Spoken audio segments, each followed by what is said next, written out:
This is one of the worst tragedies we've seen so far in this particular war. What happened was we had clearance to go through the Zakim gate. We were through the gate. The Israelis had, as you know, they clear everything and they decide when and if you go in. And we began our trek down the road, and what we saw were thousands of people running towards us. And they were hungry, they're starving. And all of a sudden, the Israeli tanks, Israeli guns, Israeli weapons from all kinds started firing on the crowd. And it was just, it's something that I hope never happens again. But more importantly, our group, WFP, our people that work for us were there too, and they were put in grave danger as a result of that. It starts with a simple question and ends in objective reality. Through our journey from there to here, we find one another and ourselves. And as the next 24 hours breaks free from our last, we gaze onward in reflection of the day. Come to your own conclusions. Stay vigilant. Welcome to the Daily Wrap-Up.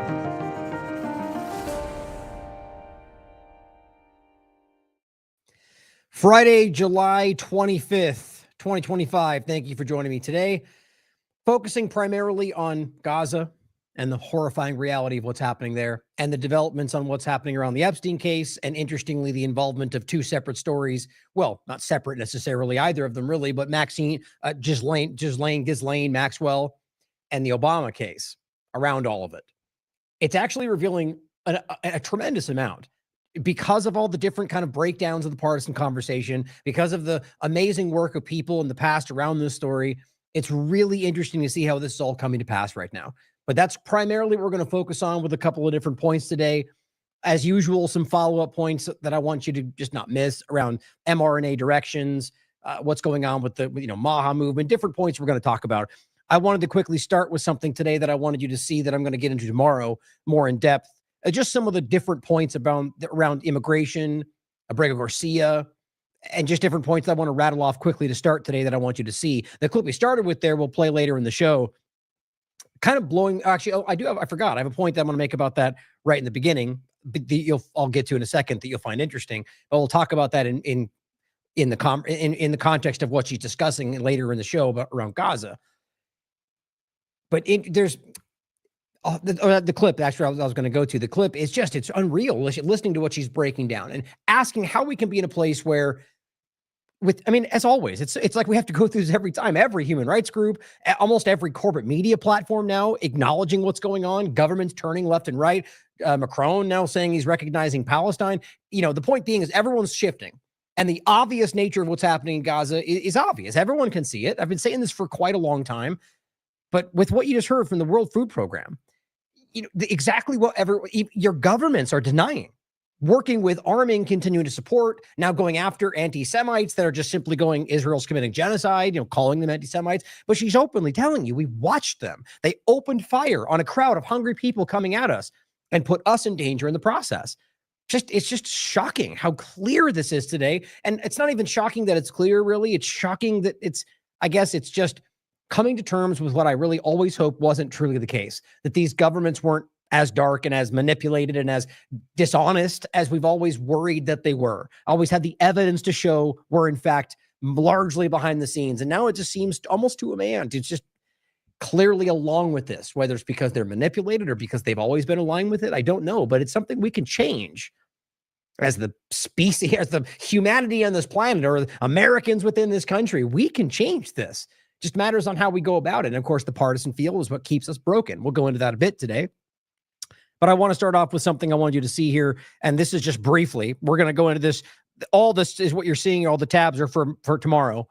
But this is just very briefly wanted you to see. So basically, judge paved way for Abrego Garcia's return to Maryland. That is a little bit deceiving. Basically, it's up in the air right now about whether they're going to, before the next charges come to pass, whether they're going to try to deport him really quickly. And this essentially around trying to get him back to Maryland as opposed to what they're doing. It's going in his direction is what I wanted you to see. But that, as along with the idea, this one is more what I was actually going to go to was this, as it says, Melnick pointing out, the Trump administration initially wanted to pretend that Garcia was MS-13 leader. Now, a fourth federal judge has found that the evidence doesn't show that he's a member of the gang, and that's after the Trump administration spent months looking for new evidence. Or any gang for that matter, just the evidence does not add up in any possible way. That's not to say there's not actions we don't see. The point is what they presented is not the truth. And the evidence has always showed you that. Again, dying on these hills early in the conversation as this platform and plenty of other independent media, honest people in the Independent Media Alliance and others, were telling you that because it said that. Sort of like the mask discussion where we were on there day one going, this is not true, and got so much attacks and suppression and censorship. And here we are. We were right because the evidence showed that, not because we guessed. Same thing here. The evidence was there, and we will always stand in that difficult position as Steve and others, dangerous, right? In a moment when it's the hardest to talk about because we care about the truth more than anything. That's important to understand. And this is from another post he pointed out where there's another judge saying the same thing. It's not just because these are right-leaning, left-leaning judges on all sides of the conversation. Now, people have been coming back in regard to what's happening from El Salvador. Venezuelan people, there was a deal made and people were freed, Americans included. Trump administration has now been confirmed to have freed a triple murderer who they brought back from Venezuela. You see, because it's not about what they're actually guilty of or whether they're going to be a problem anywhere else, but it's because it worked, because it was a narrative they wanted to sell you on that we freed Americans. More of the story, as usual, we'll go into tomorrow. And as well, White House confirms 250 plus Venezuelans detained in El Salvador have been swapped for 10 U.S. nationals that were being held in Venezuela by Maduro. Now, it says this further confirms that the U.S. has that they've repeatedly lied about federal judges about who controlled the people at the facility. Trying to rush. Because the point is that they always could have done this. They knew they were breaking the law in many different ways and are just showing you that now more in depth tomorrow, as well as the fact that we told you this in the beginning because they got caught lying about what Venezuela was doing when they said that we couldn't send them there because Maduro wouldn't let them. That wasn't true. They proved that not to be true. They didn't even reach out to them. Point is now, as Jose Luis Granos Ceja, maybe. In the end, it says it wasn't the Democrats nor the U.S. justice system who secured the release of the Venezuelan men sent to Bukele's mega prison. It was the Nicolas Maduro government, one of the most vilified on the planet, who promised they'd find a way to free their people and did. Just always interesting how different the narrative is ultimately. And then Khalil, the idea that of all the people they went after, the first one has the cleanest record. No criminal record, no charges of anything. Everything they accused him of has been proven to be false, just like with Garcia. Blocking people in the library. He wasn't involved in that, and that's not even what actually happened in that story. And so many points are going after Jews or anti-Semitism. Nope. Supporting Hamas. Nope. It's not the reality, guys. And here is Homeland Security, no less. Khalil refuses to condemn Hamas because he is a terrorist. I mean, think about the idea of just, there's going to be a point about that later in the show about Epstein. I think 5 times August makes the point about Obama and everybody else. When they say when the president of the United States is accusing somebody of treason and then nothing happens, no one's going after anybody. It's just interesting. What does that mean? In this case, you have a slander or libel or the idea that you're calling this person a terrorist when you've had the opportunity to prove that. And you've been shown to be false, and they still do it. And it says you're literally citing, and they go off to cite why, by the way. And the person makes the point, you're citing speech, guys. This is the U.S. government citing speech about why this person shouldn't belong here. It just doesn't get any more clear than that. Now, we are going to go into this in more in depth. Oops. Should do that the other way around so it doesn't look weird. I just dropped the window into my below area, and that's what it looked like, I guess. But the point is tomorrow, more to come. More to talk about that and AI and a whole bunch of other things that I had lined up that I didn't have time to get into today, or rather just didn't want to make it extremely longer. And so here is what we're going to get into today.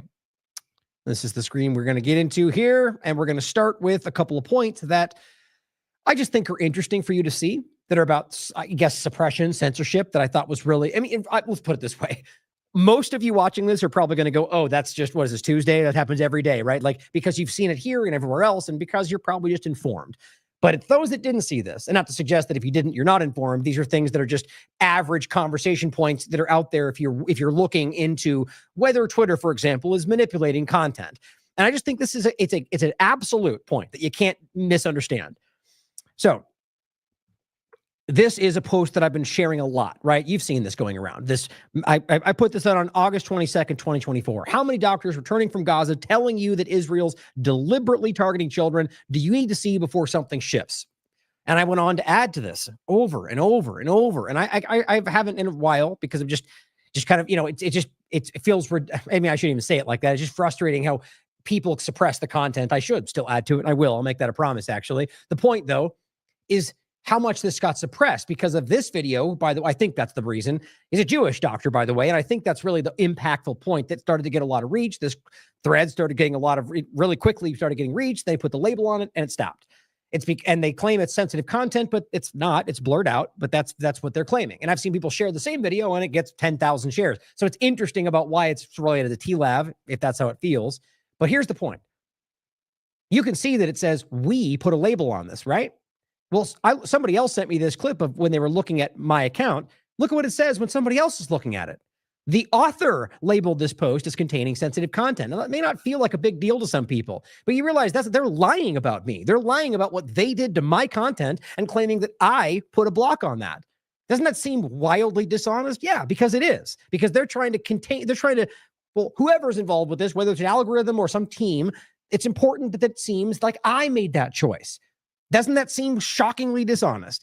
Now, I said, hey, X, Twitter, can you explain why you're lying to others, claiming that I, as the author, have labeled this as containing sensitive content, despite never having labeled it that way and despite it being blurred out in video? Regardless, why are you lying to hide this from people?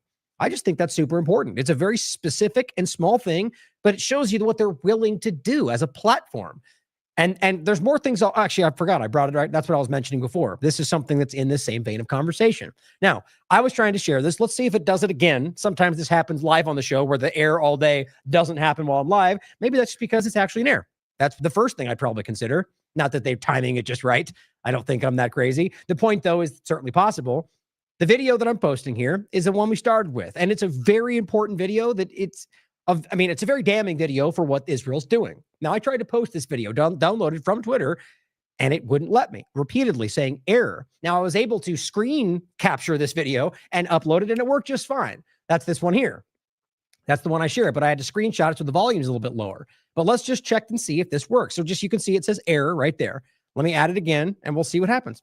Thought you guys could see live and see if you guys notice what happens here, or see if you notice it happening, or if it does happen. Let's find out. Error. Look at that. Now, just to make the point, this is the video that we're trying to upload to Twitter. It's the video of the World Food Program woman trying to say they shot at innocent people and they put us in danger. We watched them kill innocent people. Okay, let's just check any other video. Let's take this video about Trump. Let's see. Moment of truth. Maybe it'll just take forever. Come on, Twitter. It's probably okay. Well, I guess that's going to take. There we go. And 100%. So, point being, it's oddly situational around that one video. Don't you find that interesting? I do, but maybe nothing. I just had this typed out and didn't get to share it. So here's the actual video. We'll come back to that in a minute. That is still there. That seems interesting to me. Maybe it's nothing. Figured you'd want to see it. Okay, so let's start off with some updates around MAHA, fluoride, mRNA, a couple quick points I didn't want you to miss. Now, by the way, I had a great interview with Destiny Resendez that I wasn't able to get out. I had some, whether it was a food poison or something over the last couple of days, I've been struggling and had to put some things off, and I was going to put that up. I had her interview with her, I think the day before yesterday. That'll probably be out tomorrow as well. And great conversation. I just love her work. I love what she does. She's just an interesting person, insightful, and just real. And the point is that we talked about a lot of this around the MAHA aspect, a lot of different kind of rapid fire conversations. So look forward to that, because it's interesting to see the kind of different people's opinions around this and the evolution of a lot of us, right? A lot of us had a lot of hope for what this might have been, myself included. RK, MAHA, right? Even Trump. Despite my opinion, despite what I've seen and proved and know about, I always still have hope that it will go in the right direction, because anybody sane would. Because that really clearly belies that you don't really have the intentions about the end point if you don't want the good when Trump's there, or vice versa, right? That just shows it's about winning, which sadly, I think a lot of people have fallen into even if they don't realize it. Anyway, the point is, yes, we should hope that they do the right things, even if we hate them, even if they're the bad person. We want good for this country. Now, a lot of things have recently happened that are flying under the radar. Now, Derek broke this down in an article for TLAV. Trump's EPA continues Biden admin appeal of historic fluoride ruling. You're not hearing this anywhere right now, other than Michael Connett, Fluoride Action Network, Honest and Independent Media, Derek, Conscious Resistance, The Last American Vagabond, because it's uncomfortable. And I think a lot of it's also not the flashiest story right now with all that's going on, but that's why we have 4-hour shows, because we talk about as much as we can. The point, though, is that this is a big deal. This is something they stood up. They claimed very clearly, him and the FDA, we're going to review all the new information. And he's had a long time telling you this is a bad thing. Very clearly, just like MMR, just like mRNA. And now, same thing, shifting direction. Whether it's his choice or not, at this point, I don't care. The government, that's always my point. The U.S. government told you one thing, now they're doing the opposite. That should be the same old, that should be the most common thing. At least they're consistent that they lie to you. But it says, or rather the point being is that they have pushed back after the report from the National Toxicology Program made, and this is the same thing during Biden's administration. The data has been clear for years. Judge Chen, the last time we covered it, and by the way, I'll include that for you. Here, I'll just grab this, because this is important to look at how long this has been going on. Derek's been writing about this since the moment this started, before anybody was really talking about it, again, other than Fluoride Action Network and a few out there. But this is a long, here, look, there are 6 different pages of reports he's been doing since this started. We have it hashtagged as fluoride trial, fluoride lawsuit.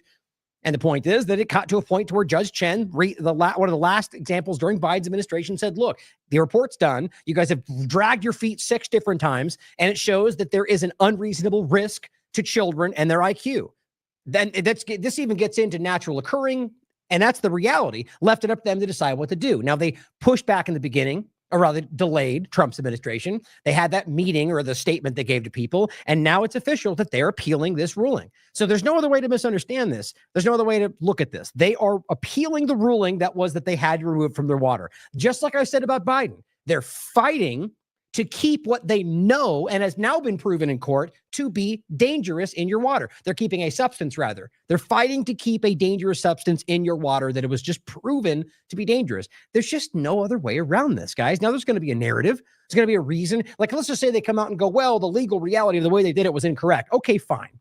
Let's just even say that ends up being something you can definitively prove.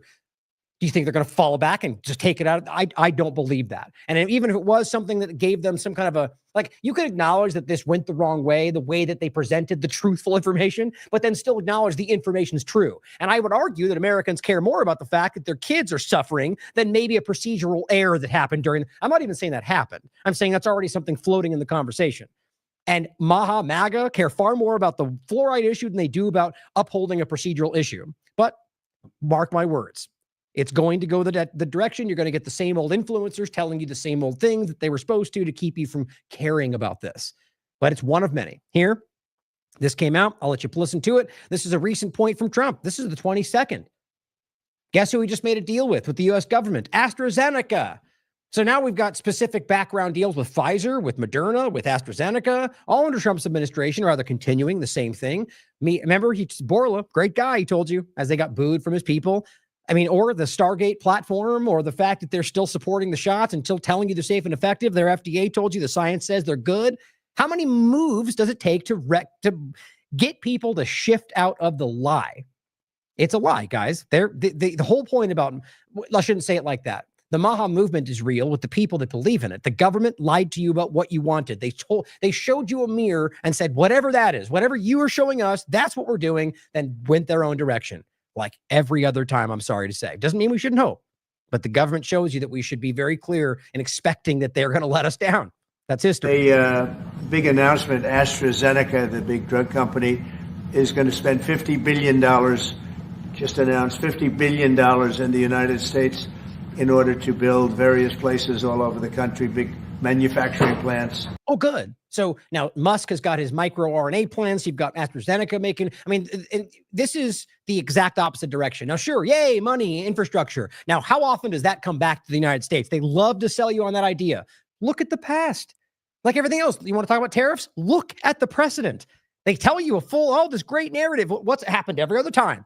Maybe it'll be this time. Maybe it'll be different this time. I hope that. but the past shows us that it's pretty much just a tax on you. Okay, in this case, it's the same thing. How often do they claim jobs and build and then hire outside, bring in people from overseas, use AI? That's the point, guys. Infrastructure, this may benefit the upper one, the 1%. It's not going to benefit you. And it's also going to rapidly increase the partnership with mRNA directions and vaccines and, all the same stuff that we seem to be pretty clear in not wanting. Hashtag winning. Pharmaceutical plants all over the country, so that's an honor. Pharmaceutical plants. And he said they did that because of honor the election and because of the fact that the tariffs are placed. So they're building their facilities in New York. 50 billion. Okay, right. So basically, so it's clear. These tariffs we've already shown more than once are being used in a coercive way, not legitimate ways, but ways to basically force people into actions they want. Now, you can argue that's just being a businessman, but it's also just being coercive. It's being dishonest. It's being, strong arming tactics. Might makes right. It's every single day it gets more clear what, let's just say, the U.S. government is. Billion.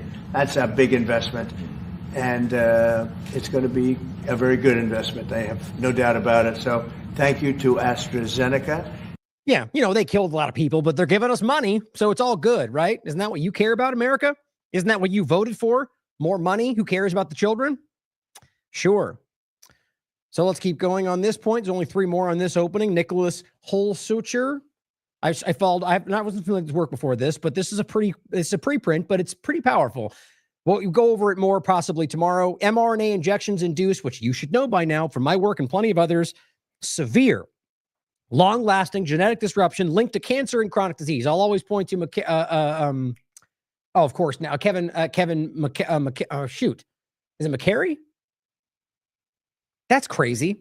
It's funny because I really do respect his work, and he's always who I point to, and I'm just blanking on his name. It's funny you get invested in other topics and the stuff drifts away. Give me the name in the chat if you remember exactly. McKernan, there it is, Kevin McKernan, and his great work around the DNA contamination and others in his circles. And there's plenty of others out there who have been proving this to you, that these things are hurting you genetically and otherwise. But this says, using high resolution RNA sequences on blood samples, we discovered that COVID-19 vaccines, in quotes, severely disrupt expression of thousands of genes. Again, guys, add this to the long list of obvious manipulation, experimentation. You don't accidentally do these kind of things, in my opinion. Triggering mitochondrial failure, immune reprogramming. That's crazy. And oncogenic activation, which can persist for months to years. Yeah, you listening, Red Cross? The thing you're still giving people, claiming it doesn't get in the blood? You know it does, and you're lying. There's so many other people out there, but long list. Here's the link to the actual report. Check it out for yourself. Jason Bassler, and the point on that is just to generally highlight the fact that they're still going forward on an mRNA direction. The Stargate platform, the self-amplifying shot, even the last Moderna shot that there's a story for. He was on vacation, and they didn't do it. Are they pulling it back? I mean, come on, guys. So they did it against my will, and we're going to let that, easily they could stop that right now. The entire direction is mRNA AI direction, and we're going to pretend like that one example of them approving a kid's shot for COVID-19 is somehow a one step too far. All of it's the same thing. So just the point is that is the problem, not just one or the other, but mRNA in general. That's what they're doing to you, and they know it because he told you this before he was in power, or rather in current position of power. Jason Bassler, well, Section 5453 approved yesterday. It provides pesticide companies, including giants like Bayer Monsanto, one of the most hated or evil companies in the world by vote, and Syngenta, with near total protection from lawsuits, even when their products are later implicated in causing harm. And here's the article from the Free Thought Project. This stuff just continues to go in the wrong direction. And then if you didn't see it, Children's Health Defense is actually funding a lawsuit against Kennedy. Which just, that's worthy of a shout out for them to, even though they are now, they're so intertwined with him, that he basically, he started this, and his work, as I've always said, is just foundational. It's solid. He doesn't change what he does today, that work is still powerful and still helped a lot of people. And so the interesting thing is that they've stood their ground. They've tried to, and there's been points I've called them out where you kind of give them the benefit of the doubt. Maybe they have a reason to, maybe they know him. I don't. Nonetheless, I still think it's wrong to ever give the benefit of the doubt with a politician, but look at the fact that they've continued to call him out. They did it before. I shouted that out. And now here we are where they're continuing a lawsuit against him. It says, our first priority will always be children's health.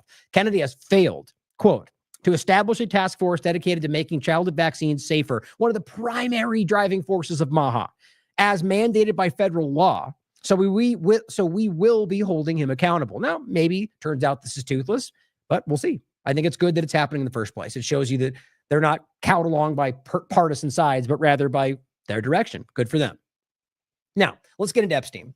Now, this is the two major things we're going to talk about today is the Epstein overlap, Ghislaine Maxwell, Obama, and then Gaza and the starvation, which I will warn you now is a hard thing to talk about, and it's going to be difficult to look at today. But I recommend that I wish that you will stick through today because it's important not to hide from what's happening. Just know that if you have children, it's, there's hard images to look at today.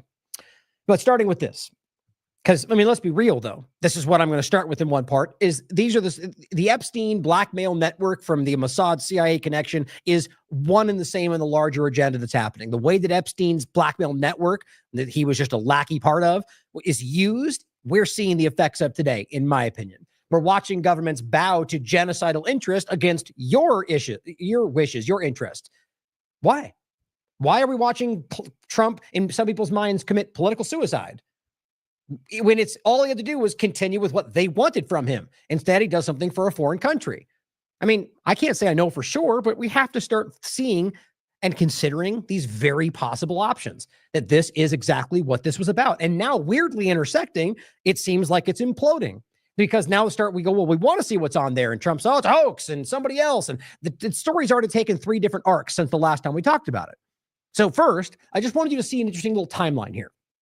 Now, this is Disclosed TV on July 18th, saying just in, Israel's Mossad director visited D.C. this week to seek U.S. help in convincing countries to accept hundreds of thousands of Palestinians from Gaza. So basically using the public narrative of ethnic cleansing as the thing we're talking, that very well could be what they were doing. Then in its own right, that's disgusting. They're like, we're going to talk about ethnically cleansing and illegally in a location.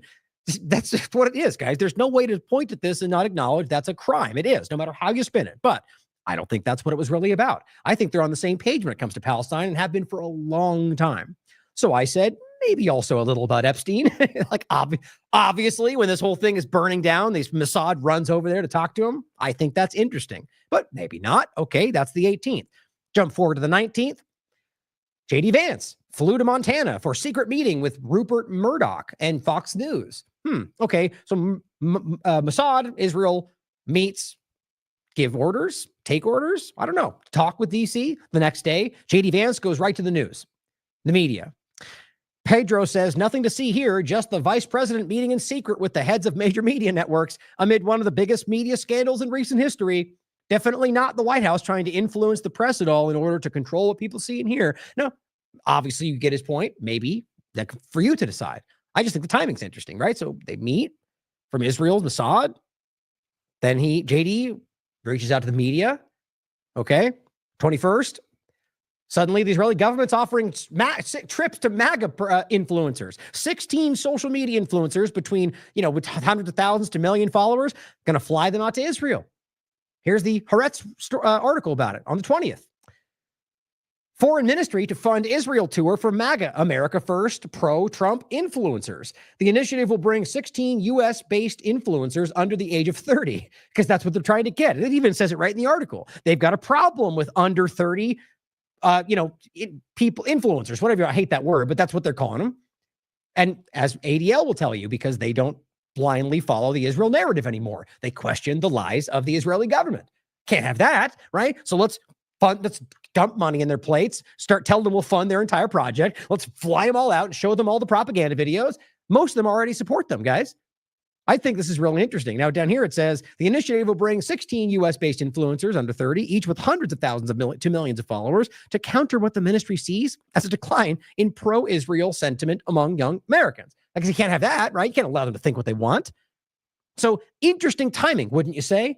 From all of this, from one to the other, it's just, this seems very coordinated to me. Lastly, the FBI is finally taking action on the Epstein list. Now, this is on the 23rd, by arresting anyone who threatens his pals. Now, that's the way the article framed it. Basically, the point is that there's been people out there that have been really adamant, largely Republicans, in saying there's a problem here. There's a list, and they're not showing it to you. They're hiding it from you. Now, just to sum it up quickly, the article has multiple examples. This is the Gateway Pundit, saying DOJ charges Florida man for allegedly threatening to kill anyone on the client list. Now, when's the last time you saw somebody threaten for claiming kill? So if I stood up and said, I'll kill anyone who does something like this, that wouldn't hold up in court, and you damn well know it because it's a broad statement. Now, even if you said, I'm going to kill, that guy, I'm going to kill anyone that rapes a child, for example, or if that group, even that you could take as kind of hyperbolic, right? Because people say things like that. In court, though, that can go 50-50. What's interesting to me is this person saying, I'm going to kill, which that's the part where it goes, you're claiming to kill, right? But anyone on the client Epstein list. I mean, do you know how many people out there were like, absolutely, yes, supporting of that? And now the Trump DOJ is going after him for broadly floating the idea of going after anyone who's on the list that he doesn't want you to look at, thinks is fake. It's now an Obama hoax, except wait, now Bill Clinton's on it. Okay, this is actually really interesting. And this person says, uneffing believable. People who won't stop talking about the Epstein list are being doxxed and reported to the FBI now. Now, doesn't it sound like a familiar tactic that we were seeing from the right-wing influencers like 30 seconds ago? And it says arrested by the FBI if they threaten people who the FBI says don't even exist. Now, I'm not saying I know that. The idea is just an overlapping point where they were doing the same thing. Very well could be Democrats doing it. All of them are on the same problem, but I just found this interesting. The overlap, the timing, Israel trips, come here, we'll give you, I don't know. To me, that is a very clear pattern. And we've seen this before. Now, let's go to the evolution of this story about Epstein in the first place. Now, this is just, actually, two things before we get to that. I want to make sure you understand that there is obvious connection to Israel around this whole thing. People are trying to dispute that, but also the fact that Trump's connections. Neither of these things should be taken as absolute. Right? I mean, there's plenty of examples to make about how this, like Trump, for example, okay? You can argue that he knew Epstein. That's obvious. But we can't prove outside of other, statements and different things that he did. Like, okay, let's say he went to the island. Yeah, he's on the flight log 7 times. Did he go there? Well, that's disputed. And that's the honest way to report it. But it's very suspicious with everything we know and everything that we knew they all knew about what he was doing at that time, right? Or the fact that that Trump in general did anything wrong because he's associated. I mean, these are the same point. So we have to be honest and objective about this, despite that. We're whatever side it's on, because that's what we're always talking about. We need to be better than the mainstream media, better than the mainstream alternative media, just better. Every single day, be better than you were yesterday. And the point is that by falling into that trap of assuming or throwing it out, because that's what they do in reverse. So anyway, the point is, first to the Israel discussion, here's Elon Musk highlighting what the AG Hamilton 29 said. Funny, I was just falling right back into place. The relationship between Trump and Epstein is well established. Trump flew on Epstein's plane at least 7 times, though it's not clear he ever made it to the island. Now it says Epstein likes, and this is what Trump said. This is a quote, 2002. Epstein likes to tell people that he's a loner, and you've heard part of this before, a man who's never touched alcohol or drugs, and one whose nightlife is far from energetic. What's interesting is that seems to suggest he's also lying about alcohol and drugs, which is a claim that Trump always makes, which I don't know, but I doubt it. It just doesn't make sense to me with the world he's in, but you never know. So that's first part about alcohol and drugs, but then makes it about the nightlife. So I just think it's interesting he included both of those, then goes on to doubt the second one and says, and if you talk to Donald Trump, a different Epstein emerges. And there's the quote. I've known Jeff for 15 years. Terrific guy. Trump booms from a speakerphone. Then quote continues, he's a lot of fun to be with. It's even said that he likes beautiful women as much as I do, and many of them are on the younger side. Come on, guys, we're not stupid, okay? It's obvious he knew that there's something a little off or didn't care. No doubt about that. Jeffrey enjoys his social life. Now, Adam adds to this and says the link between Jeffrey Epstein and Israel is also well established. Now, you can look into each one of these years. These should be public knowledge by now.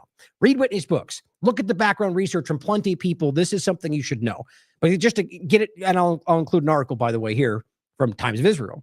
For a writer who broke Epstein case, a rumored Mossad link is worth digging into. And he simply says that Robert Maxwell, his dad, Ghislaine Maxwell's dad, may not have been the only one tied to Israeli intelligence. I mean, her dad was a literal Mossad spy. This is public knowledge. So there's so many things like this that shouldn't be dismissed, that get overlooked.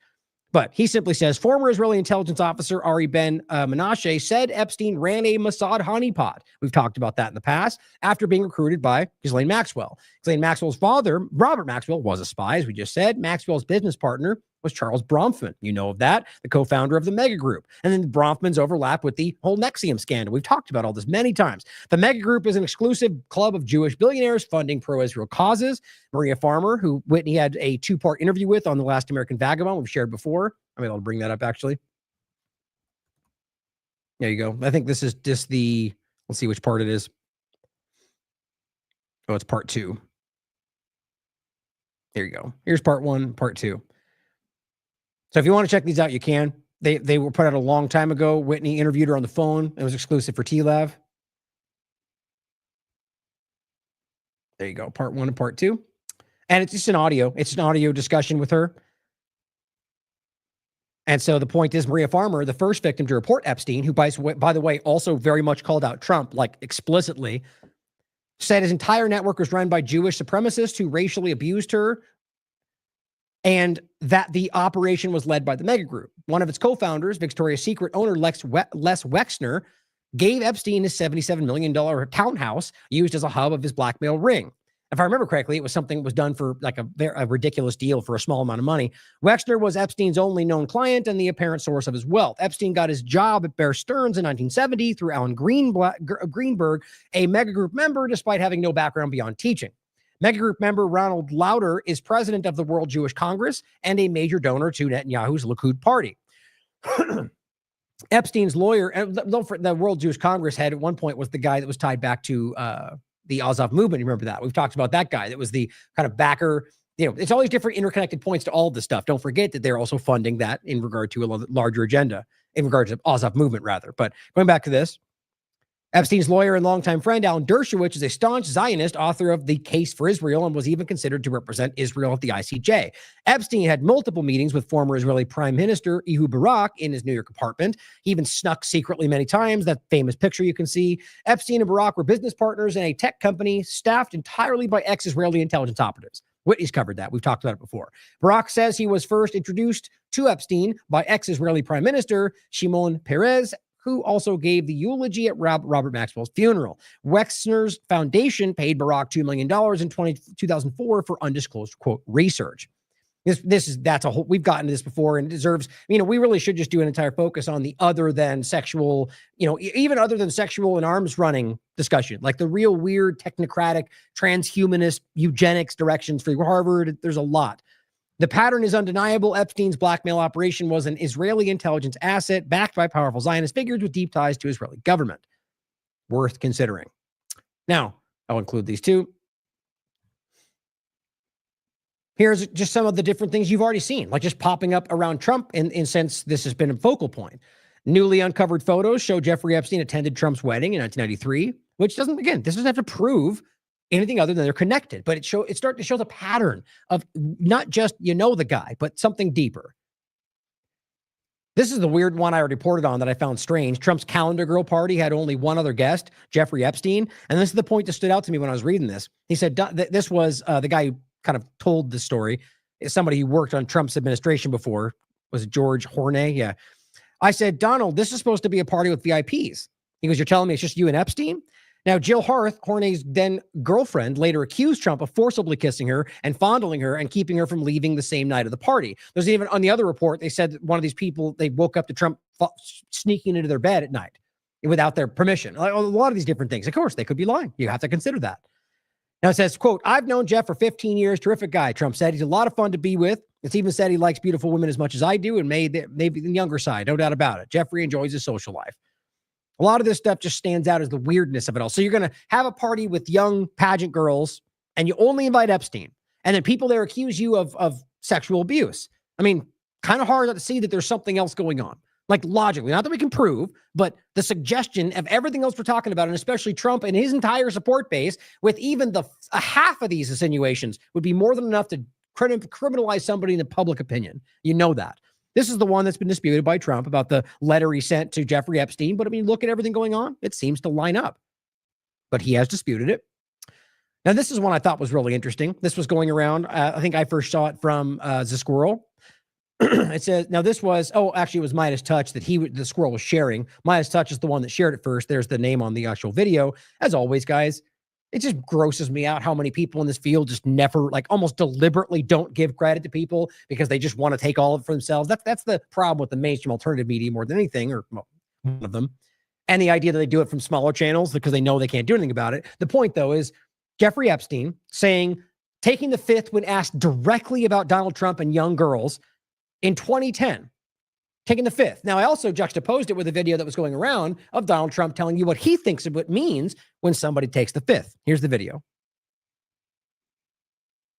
Why are you taking the? If you're innocent, why are you taking the Fifth Amendment? Have you ever had a personal relationship with Donald Trump? What do you mean by personal relationships? Have you socialized with him? Yes, sir. Yes? Yes, sir. Have you ever socialized with Donald Trump in the presence of females under the age of 18? Though I'd like to answer that question, at least today, I'm going to have to assert my 5th, 6th, and 14th Amendment rights, sir. So there are 5 people taking the Fifth Amendment, like you see on the mob, right? You see the mob takes the Fifth. If you're innocent, why are you taking the Fifth Amendment? It's a good question. Now, to be fair, there's plenty of other reasons somebody could take the fifth. I mean, the usual point is self-incrimination, but that doesn't always have to mean that you're guilty. Nonetheless, the point is that's usually the way that works. But interesting, right? Now, one of the comments is like, oh, he was shaking his head about it before he said it. We know Trump's innocent. It's like, people are just so willing to believe it and then just lean into whatever self-serving assumption they can. Now, yes, him shaking his head very well could mean that he doesn't think so, but he won't answer because of some other reason. Why? But if the answer is no, saying no in no way gets you in. I mean, think about that, right? No works for everybody, unless that's a lie that you can get caught for. I mean, in a number of ways, there's many of ways to look at this. The interesting thing is Trump claiming that you means you're guilty in a subjective way about anybody else in the world, but it doesn't apply to him when it happens on his. That's usually how these things work. But nonetheless, very interesting. Next one. Jones on the 23rd comes out and says the Wall Street Journal is reporting that Trump is in the Epstein files, which again, guys, it's really interesting how this plays out. Let me say one thing before we get into this. The narrative that's already been coming around, which is not terribly crafted, except they very clumsily rolled it out between the people like Jones and the Republican Party. It was very poorly put together, but the narrative of it actually is a little bit more, cohesive than most of what they've done, which is that, okay, we all know he's in this information. That's not a secret. He said this in the past, right? That I knew him. We knew each other. So I'm not like in some kind of client list, but I'm in the files because I've been around him in the past. Okay. And so what they're trying to claim is that because the Democrats held on to it, well, just like he did before that, right? Because they had files before this, but either way, the point is that they could have altered it. Yeah, of course. Who's going to deny they could have? Is there evidence? Can you prove that? Okay, then if you can't prove it, if there's not even any evidence to show, then you can't keep screaming that that's what's happened because that's just dishonest. But I wouldn't doubt for a second that that's possible. But the interesting point now is, okay, but so he is in the files. Well, that's not a secret. But now they put the article out to go, look, we can see it, knowing that people will take advantage and lie. So I get the way that, and they're almost pointing to that as the evidence that they're not guilty, even though that's not what it means. So it's crafted in a way that can convince you in some ways that they're being like, just because somebody's lying about you does not then make you innocent. Think about that for a second, because that's a very common way they play this. But so back to the point, Wall Street Journal puts this out about something that anyone paying attention already knew. And he says, meanwhile, as I predicted, of course, always, as you also predicted the 17 other ways that same thing could have gone in 30 seconds later, but I predicted the one first. Yeah, when you give all possibilities about a story, then you're always going to be right. Think about that. Meanwhile, I predicted the Democrats are now openly trying to block the real files release. Okay. You know that? You have evidence? No, of course not. You just believe it's the real file, the one that he says is the one that Trump's pointing to, alluding to. So at this point, we've gone from it's not real to now that there is one, but Trump's going to give you the real one. Think about how stupid that is. And along with him the entire way. Now, to be clear again, it's not about what the report, it's about what Trump said. And we all made fun of, including a lot of supporters, that it's a hoax, not this part of it, not that they're trying to trick me. Yes, maybe he meant that and that's his fault, but I doubt that. He said it was a hoax. The list was a hoax. He said it very clearly. So for people like this, their job is to try to pretend there's more nuance in between his clumsy statements. That's called assumption. That's called siding, right? You're choosing to be, I'm on Trump's side. I'm going to make up narratives that make him look the way we want him to.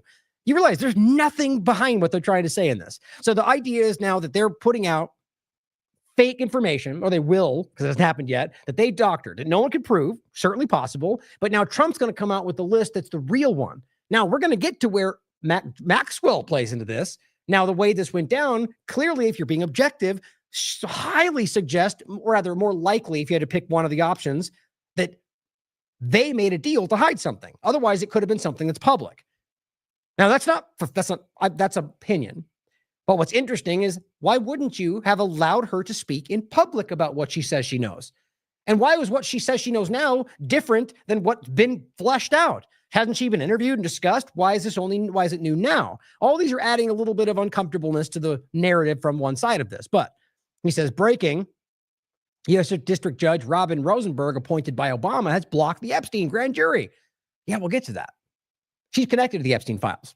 And I think that's important to understand, seeing as how if all of them are connected to this, which is the point most honest people are making, which is certainly possible, then there's a reason that none of them want this to come out. If you think for 1 second the blackmail operation was only aimed at one side of the paradigm, I got a bridge to sell you. You're shockingly naive, because that doesn't even make sense. If the objective is to control policy, then you would aim it at anybody, everybody, and you would cultivate that. That's what we're looking at. But Buck Sterling says, the Democrats are trying to block files that expose Trump? That's a good question, right? Didn't you tell? So you're telling us that these things are supposed, the stories don't add up. And he goes, no, they don't want the actual grand jury and court files released. That's opinion, by the way. That's what he reads into it, but stated as fact. The Democrats want, again, all of them, just the Democrats, one thing, all the same, all think the same way. It's just done the way partisans act. Want all the raw FBI files spiked with Democrat innuendo released. Do you see how you just state your opinion as fact? You keep floating this with 1 million followers. Well, you got 1 million people out there who keep screaming that that's the fact. Nothing is proving this. Tomorrow, if it's the case, then if there's evidence to back it up, we'll report it too. It comes down to the idea that you're continually stressing Mike and everybody, Speaker of the House and everybody else, stressing the idea that we know that it's altered. What's his name said, I have a gut feeling it's altered. It just seems shockingly dishonest. Now, the Cottonwood Tree and Fernie says, you ever hear of Occam's razor? What it means is, all things considered equal, the simplest explanation tends to be the right one. That's what it is. And it's not an absolute, but it's commonly, in my experience, the case. He says, Alex, you are complicating and twisting and pulling up corners of threads to connect a weird, twisted reason. It's very well put. I agree with that. He says, all the conclusion that Trump is innocent, all with the conclusion driving to it that Trump is an innocent angel. The simplest, straightforward fact is Trump played with Epstein. Again, if you're looking at this objectively, that is the case. Doesn't mean it's true, but that's the most obvious possibility, the most simple when looking at all the facts. Trump did bad things because it was fun and he was rich. He did not consider the consequences because that's what a lot of people in that level of society do. Again, playing Occam's razor. The world changed with the internet. Those people are just finding out secrets are harder to keep. You are a flying monkey and will be used and disposed of when necessary. Good luck. This person also says, very well put. I agree with that. Now, here is the report from Reuters. White House not denying that Trump's name appears in the Epstein files. I already explained it. It's being used by people dishonestly, even though it's an important point that he's in the files. That doesn't prove that he's guilty of a crime. But I think it's important to highlight that this is also something that it came out that Bondi was informing him that your name came up a lot. And basically that kind of I think they tried to shut this down because of that. And now this is where it's coming around to, this on the 23rd. I just think we've seen the development of this that showed, and look, you could explain it very easily and say that he's not, let's just say hypothetically, he's not guilty. But he knew that that Democrats or whoever you want to claim, Israel is going to use it against him by saying his name in there makes him guilty, which people are trying to do without necessarily proving that he's guilty. And so he went out of his way to dishonestly hide it for that reason. Now, even if he's not guilty of sex trafficking or child abuse, that's still dishonest to hide that, especially when it's a self-serving self-interest, especially when your base really wants to see it, especially when that list actually proves a lot of other people are guilty. All to save face for Trump, or he's guilty. Don't both of those seem like a pretty dishonest thing to do that should reflect on who he is as a person? One of them including sexual abuse and child trafficking. One of them just showing you he's willing to cover all that up to protect himself. I don't really see how you can look at it any other way. You could decide. Or it's all a hoax, but now that's coming back around to the narrative is claiming not. But here's a clip where he said he hasn't gone to the island. But 7 times, somebody just juxtaposed the video with him at the different times he's on the logs. I mean, with everything we know, do you really believe, how likely do you think it is that he didn't go to this island? Even once. Like, how do you, if you associated with him and hung out with him all over the place, Well, I mean, at the very least, you could say that, they're like, why wouldn't he have gone the very first time before he knew? Maybe he found out before. I don't know, but it seems illogical to me. Here's what he said. Well, I don't want to talk about that. What I do want to say is that Todd is a great attorney, but you ought to be speaking about Larry Summers. You ought to be speaking about some of his friends that are hedge fund guys. They're all over the place. You ought to be speaking about Bill Clinton, who went to the island 28 times. I never went to the island. Do you maintain you did not write a letter for Jeffrey Epstein's birthday? I don't even know what they're talking about. Now, somebody could have written a letter and used my name, but that's happened a lot. All you have to do is take a look at the dossier, the fake dossier. See, now my gut opinion, and not to pat myself on the back, but over the years, it's shown to be right more often than not. That's just my personal opinion. You can look for yourself. I think the track record speaks for itself. The point is that feels very, very dishonest, right? Somebody may have written a letter. I don't know. They could have had before. Like, why would you say that? Because there's a letter and it exists. Okay. So it becomes this idea that you need to rationalize why one's there. You could just be like, I didn't do it. It's not me. Somebody made it up. Like the response, you know what, a good example of something, it doesn't prove that he's lying, but in a good example or good trait, when somebody gives too much information, that sometimes suggests that they're lying. It's unnecessary, right? But then goes on to say, I like the Russia hoax. That wasn't necessary. The point is, because they lied over there, that means this is also a lie. Well, that's not lie. That's assumption. But I just think it's important to think about the way that they respond. Because if you look at Trump, sometimes when you can later prove that he was being honest, he does respond differently. I've seen that. Everything's fake with that administration. Everything's fake with the Democrats. Take a look at what they just found about the dossier. See, just hammering home the Obama discussion. We'll get there, right? You read the title. Trump himself said, oh, Obama's got immunity. Like, I helped him with my ruling. Who didn't see that coming? You mean the things you already went through, pretending to go after Trump, have now set it up to where Obama can be called out but not go to jail? Funny how it swings around, oscillates back and forth between the false binary. Everything is fake. They're a bunch of sick people. Where did you see the people laying outside? Right across. Man. So again, this is just a clip. Obviously this guy hates Donald Trump, calling him a pedophile when you can't prove that.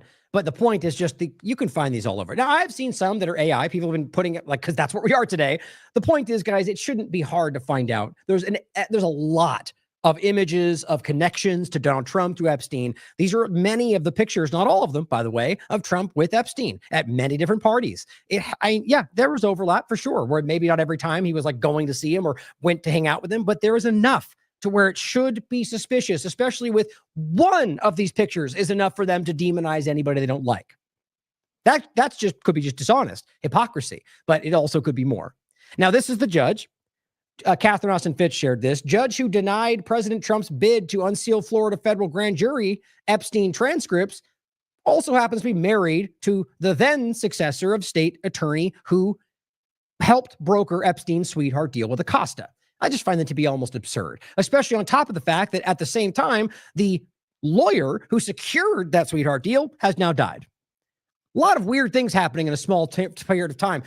Kind of as, I was going to be so slightly facetious, like kind of like with Epstein randomly killing himself. You shouldn't assume, never assume, but consider these things. It just seems a little bit weird to recognize how many weird things are happening, or rather how many kind of people involved are suddenly either interconnected to it, dying, covering up, lying, I'm talking about many people in Congress, Speaker. We'll go into more in a second, but I find this very interesting. So maybe at least one of the possibilities you should consider is that this was always very aware that this was not going to come out. This was the play to keep you thinking it would, which, by the way, even if it just turned out we were predicting it based on past examples, but we didn't know for sure, that a lot of us predicted that it wasn't going to happen. They wouldn't let it go. They wouldn't go after Obama. Now, yes, I didn't know that for sure, but I used past precedent and what I think of the government. And here we are. Both don't seem to be happening. Very interesting to me. Now, this was Destiny Resendez here. You've got to be kidding me. The lawyer who helped secure his sweetheart deal just died? Yeah, well, that would mean they definitely knew some things. Maybe it's a random thing, but maybe not. He goes with this, says, well, that's not sus at all. Very weird. Here's the article. You can read more about it. Now, Thomas Massey, Speaker Johnson, he says, why are you running cover for an underage sex trafficking ring and pretending this is a partisan issue? MAGA voted for this. Mike Johnson says Republicans won't be lectured on transparency by the same Democrats who orchestrated one of the most shameless and dangerous cover-ups in history. Of course, he's talking about Russiagate. Biden's obvious mental and physical decline. Oh, I'm sorry. That's funny. It's almost so, think about how dumb that is to argue that that is the biggest cover-up. Wasn't much of a cover-up, guys. They lied about it, which is very dishonest. And yeah, that's crazy. And they should be held accountable for it. But it wasn't much of a cover-up, seeing as how literally everybody knew it. So I think that was the way it was supposed to go. When his point is that don't tell me about being transparent about the Epstein files. And the point is, they said, oh, and that's what I've showed this in the past show. When they claim for transparency, roll the tape. They lied to Americans. It goes on to accuse one side of trying not to get this information out. And it says over half of the sponsors of the bill of the current effort of getting the Epstein files released are Republicans. The point is, this is not partisan right now. And we'll come into that in a second, where somewhere down here, where basically it's, even the Republicans are saying, okay, no, I think it's right up here. This needs to come out. And I think that triggered what we're seeing from Trump, my opinion. But here's Thomas Massie on the 22nd calling out Speaker Johnson. Here he is speaking with Mark Levin, raging Zionist. And then Sal the Agorist says, MAGA has been reduced to simping for pedophiles. And Mark Levin says, we can't waste time on Epstein. Are you serious? Jack Posobiec sharing that. See, this is what I keep seeing from a lot of them. Excuse me. They know they can't come out and be like, yay, that thing. They've been audience captured, right? They've told their audience to care about this. Now they don't want to come out and go, like Jones is getting a lot of heat for, and going, never mind, look that way. So instead of doing it, they just kind of they post it, and he said that. I didn't say anything. I didn't agree or disagree. It's just cowardly. The point is that they're probably being influenced to get this information out there. And the narrative is, we can't waste time on what we've told you to care about our entire careers. That doesn't seem suspicious at all. Thomas Massie on the 24th, this was yesterday, calls out Speaker Johnson. And remember, we told you this right at the end of the last show. They pushed out these things until, I think, September, if I remember correctly. Now he says the Speaker of the House recessed Congress early yesterday for a month to avoid dealing with the Epstein issue. Can you believe that? Like, it's so transparent what's happening. Mr. Speaker, he says, the American people won't forget. My legislation isn't going away. It'll be right here when we return, and I'll force the vote using a discharge petition. Now, right now, Massie and Johnson, or either Johnson and Trump and the rest are, just like before, are going after him. Even though what he's saying aligns with almost everybody on Trump's base. And that's why they pretended to work with Massie in the beginning, because they wanted them to go along with this, because they want you to think Trump is like Massie. Now, because they have control, they don't care. Guys, it's just transparent.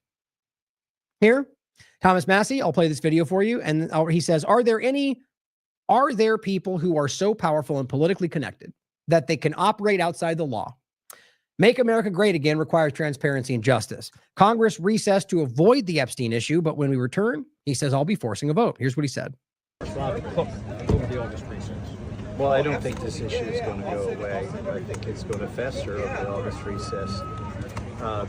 I also think it's sort of symbolic of why the American people gave Trump the White House and gave us majorities in the House and the Senate. Is because they believed for so many years their votes didn't matter, that there was a group of people that were untouchable because of their power or influence or money, and that the DOJ couldn't get to them, that no matter who they elected, nothing ever changed, and that Trump would come up here and disrupt that.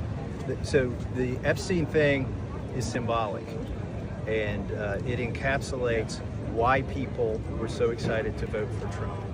And it's so it's not going to go away over August. I think it'll get stronger, and we needed 7 legislative days for my bill to ripen. We only got 6 before the August recess. So as soon as we come back, I'm going to collect signatures. Right. So what he's clearly suggesting, without saying it explicitly, is that Trump lied to you, right? Or at the very least, he said that, and that's not what's happening right now. You really need to accept that, because the evidence is undeniably clear. Now, here is Thomas Massie talking about what Johnson said.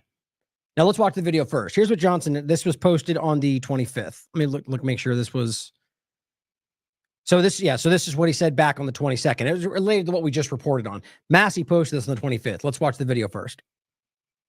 So as the leader of my party, I lead the incumbent protection program. Okay, that's my job. I go all around the country. I travel endlessly, incessantly. I have to raise over $300 million to do that, and we want everybody to come back. And some people, I try to protect them from themselves. You know, they kick and scream and bite their own colleagues. Some people seem to enjoy trying to inflict political pain on their own team.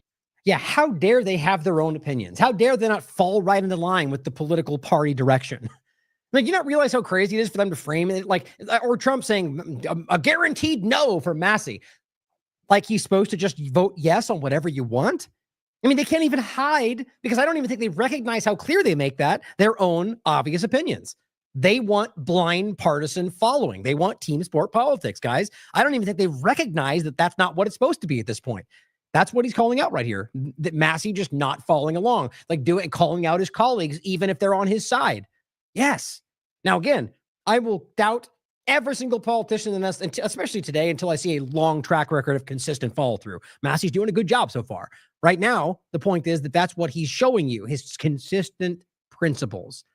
And the exact opposite of that can only do what he's doing here, pretending like that's the wrong thing to do. Teammates. I'm not going to address political pain on their own teammates, colleagues. Some people seem to enjoy trying to inflict political pain on their own teammates. I'm not going to address anybody individually, but I'll tell you that some here are much more frustrated than others. There's a small, tiny handful, but one in particular who's given me lots of consternation. I don't understand. I don't understand Thomas Massey's motivation. Oh, okay. So you are going to do it then. You got to love how dumb that is. I'm not going to call anybody out in particular, but Thomas Massey sucks. It's just these people it's just so stupid. Sorry. Consternation. I don't understand. I don't understand Thomas Massey's motivation. I really don't. I don't know how his mind works. I don't know what he's thinking. Thomas Massey could have brought his discharge petition any time over the last 4.5 years. Over the last 4 years of the Biden administration, he could have done that at any time. And now he's clamoring as if there's some sort of timeline on it. Okay, so you have to understand what he's doing. Yeah, sure. Not an unfair point. Of course he could have. Massey could have, and you should consider that. You should ask why Thomas Massey wasn't pressuring this to come out 4 years ago. Now, maybe there's an answer to that. I'm willing to bet you Massey will probably respond to that. But what's interesting to me is that that's not an answer that remove. This is the kind of like a whataboutism.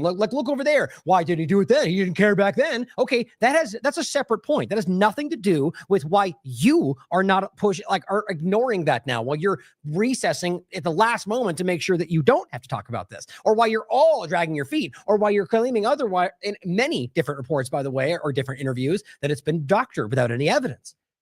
So all that does is make you seem shockingly more guilty, or at the very least, compromised. Okay, but yes, fair enough. Ask why he didn't do it all the time. But guess what? He is right now, Mike. So now what? Now you're going to go on vacation, right? It's just clear. It's very clear. Any time over the last 4.5 years. Over the last 4 years of the Biden administration, he could have done that at any time. And now he's clamoring as if there's some sort of timeline on it. It's interesting to me that he chose the election of President Trump to bring this. Of course, you could argue that he's clamoring for the time. Yeah, there is a timeline. You know who's calling for that timeline? Your supporters. Actually, I shouldn't say that. Trump supporters who have been forced to be on your side because you got jammed in here when they were claiming you were a rhino. But now you were chosen, so now you're the best guy in the world because MAGA says. The point is that obviously there's a timeline that MAGA wants. They are demanding it. Massey's just doing what the people are asking for. It's a shocking flip right now. Like I've said before, we are seeing a fracture happen. And it's not because of some game or some psyop. It's because they're clumsy. It's because they've lost control of the narrative for a lot of reasons. To team up with the Democrats and bring this discharge petition. So do I have some concern about that? I do. But in me and my way, I try to follow Ronald Reagan's 11th commandment. Never speak evil of another Republican. My gosh, it's hard to do sometimes around here. Did you hear that? Ronald Reagan's 11th commandment. Never speak evil of another Republican. Okay. So team sport politics. They're not trying to hide it. So let me flesh it out. So if somebody on your side says a wrong thing, does a crime, you're not supposed to call him out because he's Republican. That's how they think. Even Gabbard let that out when she first got into Congress. We know this, guys. We're not stupid. Just stop playing team sport politics and we can actually maybe change something. Maybe. My gosh, it's hard to do sometimes around here. I also try to follow the scripture. It says, bless those who persecute you. So yes, right. Because we really believe that you care about any of these things while you're funding a genocide. Stop. Say about Thomas Massey. Could you just accept my Southern, bless his heart? Okay. I don't know what else to say about it. We're for maximum transparency. We're engaging in that Clearly. right now, and we don't need political games. Right. Oh, and by the way, that he's not going to mention anybody independently, but then goes on to do it twice. And the whole thing was about Massey. So you're not good at this. I mean, let me put it this way. Massey, or rather, he is good at the kind of Obama style, the casual, calm, measured demeanor. But it's just obvious. I just don't think he's as he doesn't craft the lies as well as Obama did. So, House committee defies Trump, votes to demand all Epstein docs in overwhelming vote. The House Oversight Committee's Federal Law Enforcement Subcommittee voted overwhelmingly to subpoena all documents, not to say that that's what they'll ever give, related with the Jeffrey Epstein case, defying President Trump. So we're talking about Republicans, guys. In an 8-2 margin, by an 8-2 margin, the subcommittee approved a subpoena for all Department of Justice records related to Epstein. So I just think it's interesting. So the point is, guys, everyone which way, whether they actually want this out or not, are aware that the people do. And that's my point about leaning in opportunism, whether we shouldn't support them because they're opportunists, but you can support the narratives that are putting forward because they recognize that the truth benefits them more than anything else. And then just by default, force them to end up, honesty is their best career move. That's the good way to start trying to make this happen. Mike Johnson, of course, then hints that how they were doctored. Funny timing, don't you think? Everyone's forcing throughout over the partisan game that we need to get this out. But yeah, now they're doctored. Crooked and corrupt. Okay, this is the interesting thing. It's evolved from Trump going hoax, and then they, like all the mainstream alternative media lackeys, come out and try to patch it into something different. So now it's become the narrative, like I said, where, well, they just altered their version of it. But we, I guess, somehow still have the good version somewhere. Then why wasn't that put out before? Why didn't you come right out and go, here's the thing, right in the beginning? Good luck with that logic, guys. Also, let's not forget, if you want to find the doctored tape, we've already got one. They put out the doctored tape when they released the video that they manipulated. Well, let's pretend like it's all honest and it's only the Democrats, right? Metadata shows the FBI's raw footage that they called raw footage was modified. Now, this was the first article. It's just likely. It came out later that was 2.5 minutes that they manipulated. Experts have shown you. They cut videos together. They cut something out. They were lying to you, and they sold it to you as raw footage. But yeah, let's keep going forward as if they're honest about everything else. It's willful ignorance to not see what's actually happening. Now, that doesn't then, let's say, prove that we know he's on some kind of list that he committed child abuse. I mean, that we could, but this just shows you, for whatever the reason is, they're lying to you. Maybe because Israel wants them to hide it. Maybe because they are on the list. You can decide for yourself, but stop pretending like we don't know they're lying to us. Now, in regard to Ghislaine Maxwell, this has really added a whole other layer to this. Now, my read on it, which is what I told you in the first place, was that Trump came out and said, no list. It's a hoax. Didn't go into, oh, well, no, there is a list. It's just their version. Didn't do that. He called it a hoax. More than one interview, repeatedly, very clearly. You can't deny that. So my read was that their lawyers, because it happened right after this, they said, well, okay, there's our opening. We're going to go after an appeal because clearly he just put out the idea as the president that there is no list, that it's not real. So therefore, how can I be in jail for trafficking? Because there has to be an exchange. Okay. So the point is that was my read on it. That now this is what I expected and exactly what I predicted is that DOJ is going to step in to try to bring her around, make a deal behind the scenes, which is pretty much what happened. Instead of making it public, which is what they were trying to force, because remember, the Jones, the rest came out and said, Democrats are trying to get her to come out and give the fake information. How could you possibly know that what she, it's a weird way to say that. That's pretty much exactly what he said.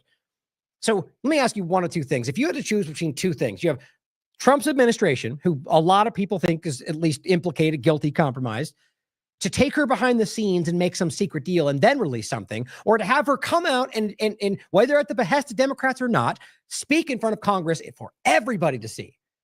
Now, which one do you feel presents more honesty? Both have the possibility of being influenced. All of it does. One of them, though, is for everyone to watch at the same time. One of them is a secret conversation where other deals can be made.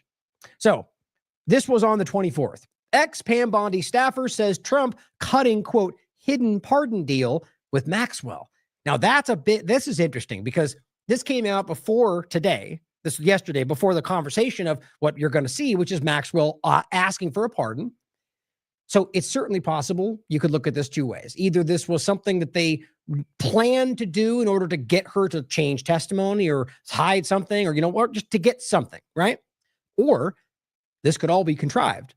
This was the plan before this ever came about. And the idea was to get this to happen. They always have to consider that kind of coordination. But the facts are what should carry the day, right? So consider everything, but wait for facts to make it make sense. To, follow the facts, rather. That's always the point. But this could suggest, right, that what we're seeing is this kind of organized. And so the plan was always to come around with a pardon, to get her out of the way. Think about that. But either way, it's leading to a situation that seems to be opening the door for more criticism. Now, here is CNN. This was on the 23rd, I believe. Comer says any request for a pardon or immunity from the Epstein case for Ghislaine is off the table. Interesting. Okay, so that was on the 23rd. Came right out and said, no pardon, no matter what, even though the day before that, you had somebody from Bondi's prior team saying that was already the plan. Here is Maxwell's brother on this is 2 days ago. Interesting what he had to say here. It's only a minute, and of course it's on Piers Morgan, but as somebody else pointed out, surprising it's not Tucker Carlson, seeing as how he has connections to the Epstein family. But the point is that this is her brother, and the way he frames this 2 days before we get into what happened, I think is very telling, or it could be. Here's what he had to say. Attorney General Pam Bondi has directed for her deputy to go and see Ghislaine in prison. What is your response to that, first of all? Well, you really have to ask yourself, why didn't the DOJ ask to speak to Ghislaine before they indicted her? Why is it only now?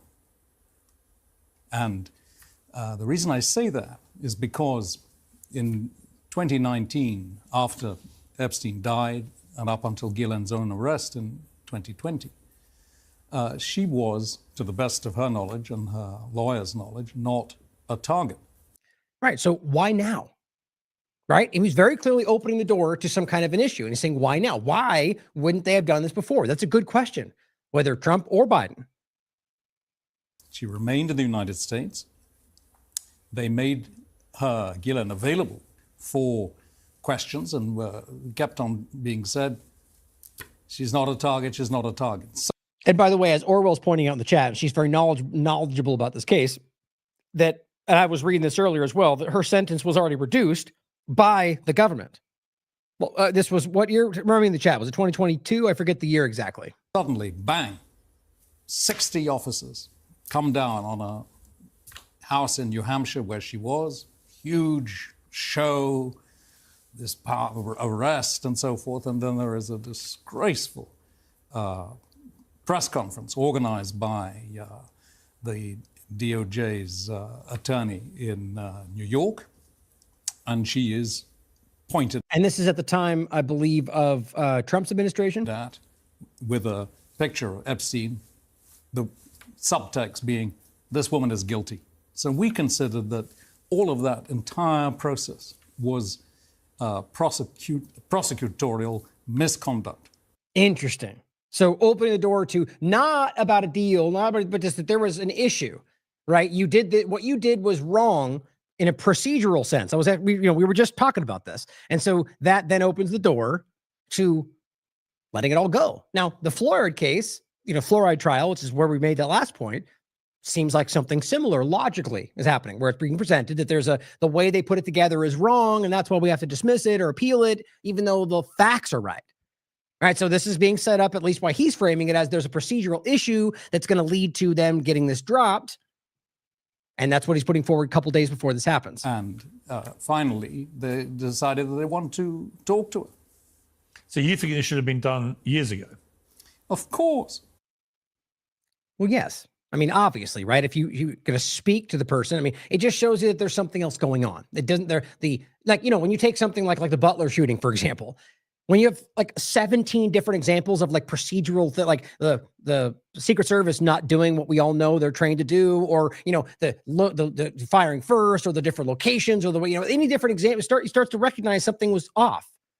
Now, I don't know what that adds up to. We have a lot of opinions, but I think this just simply opens this door. Like there's something different. The way they were handling this speak to something different than the usual. Yeah, in 2022 was when her sentence was last reduced.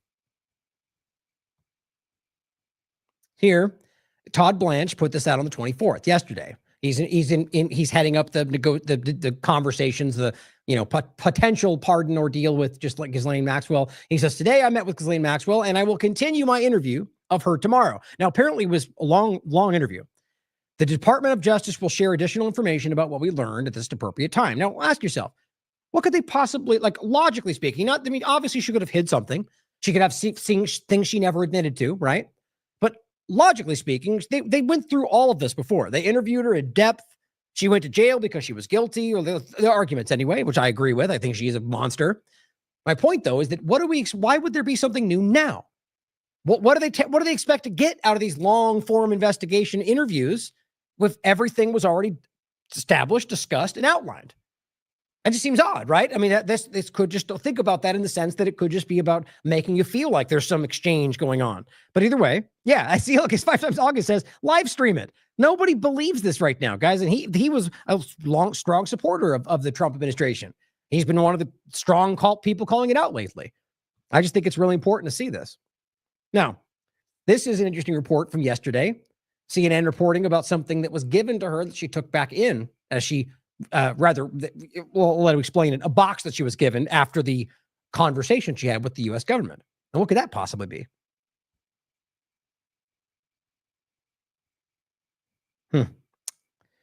Guess so. I mean, my thought on this,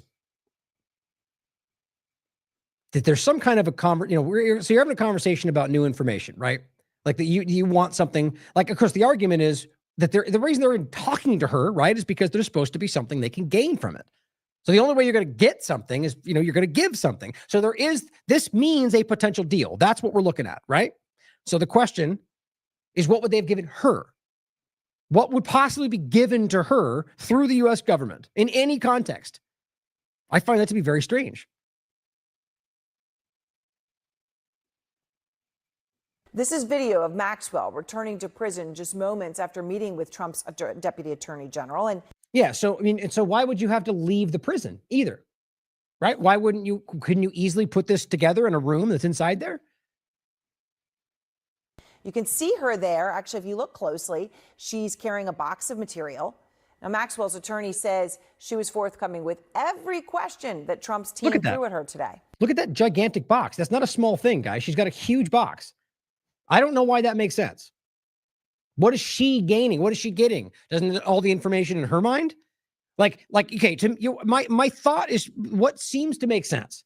You're giving her material, so you're teaching her something. You're training her something. You're guiding her, right? So she's going to look through something and pick something out. Like, give me something on this list. Like, it just seems like it's not, like if you were going in there to get information for her, you would sit down and say, give me what you got and we'll consider if there's a deal. You don't give her information. But again, I don't know all the facts. I don't know what they discussed and what's going on. It's just thoughts I'm sharing. All right. That's the usual way to look at this.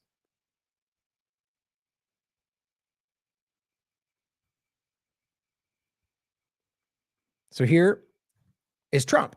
After this engagement, this is today now, this was posted anyway, saying Trump opened the door to the pardon of Ghislaine Maxwell, whatever the name is.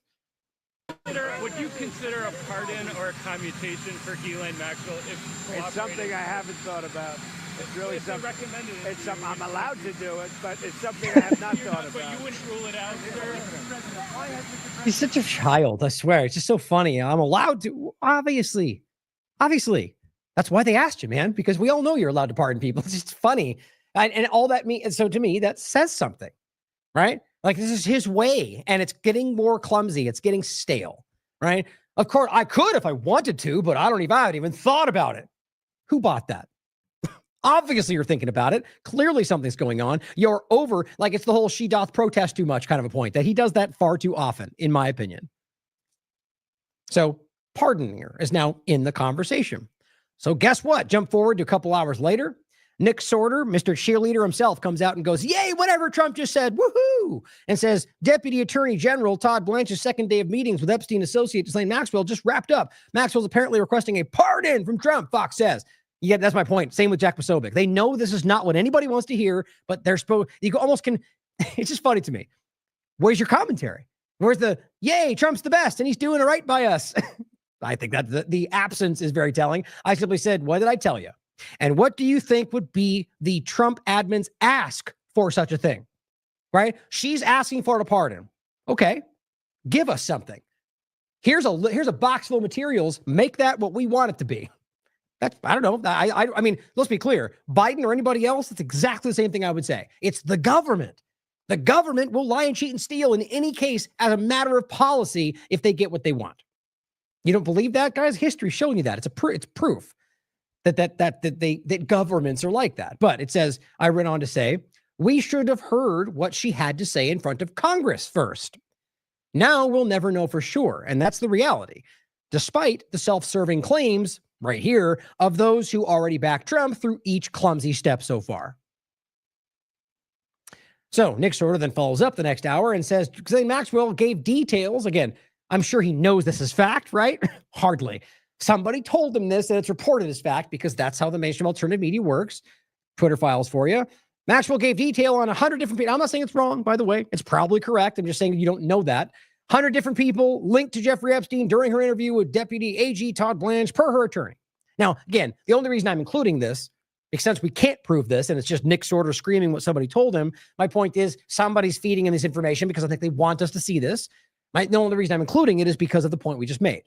The idea of she got a box, she gets direct, she's calling for a pardon, she gets sent back in, and she then gives details on 100 people linked to Epstein. Well, what do you mean? Are different 100 people than originally were discussed? And if that's the case, then where was this the entire time? Like, this doesn't feel right, guys. It feels weird. Now, it says, now let's see how, this person says, now let's see how, oh, I'm sorry, this isn't even important. This is the point, but since I started reading it, let's see how everybody takes this and spins it to fit their narrative and agenda. Nick Sorter says, I'm going to wait and see how the DOJ responds before I make any assumptions. I wouldn't take either party at face value. And that's my obvious response to what a silly statement, somebody who literally assumes in a partisan way about every single thing that ever happens. But, not this time. Now, Charlie Kirk comes out and offers Ghislaine Maxwell, or proposes the idea of offering something in exchange for testimony.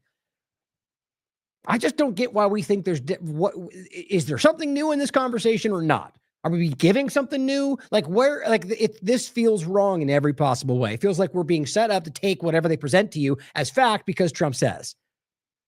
Pedro says, like I said, the new right would rather defend sex traffickers and make peace with pedophiles before turning against Trump. Your soul is the price of admission for being a part of the movement. Now, I don't agree with the sense. This is what the leadership and influence are doing. I think most people in that movement are right now coming to terms with the fact that they don't actually represent what they want them to. But that doesn't mean that they're bad people. I think that a lot of us get snow with politics. Remember that. This I find even more interesting. Was it Newsmax, of course, coming out and trying to convince you of what a lot of us already predicted was coming. I said, as many have been predicting, now begins the wholly transparent effort and the last resort to flip the script and frame Maxwell as the victim. Yep, that is happening. Here's the clip from Newsmax.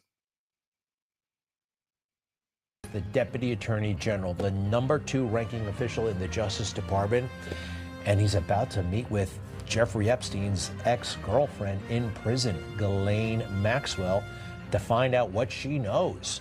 Let's find out, what is this all about? And she's also been subpoenaed by the Oversight Committee. I think this is great. I do have a feeling that she just might be a victim. She just might be.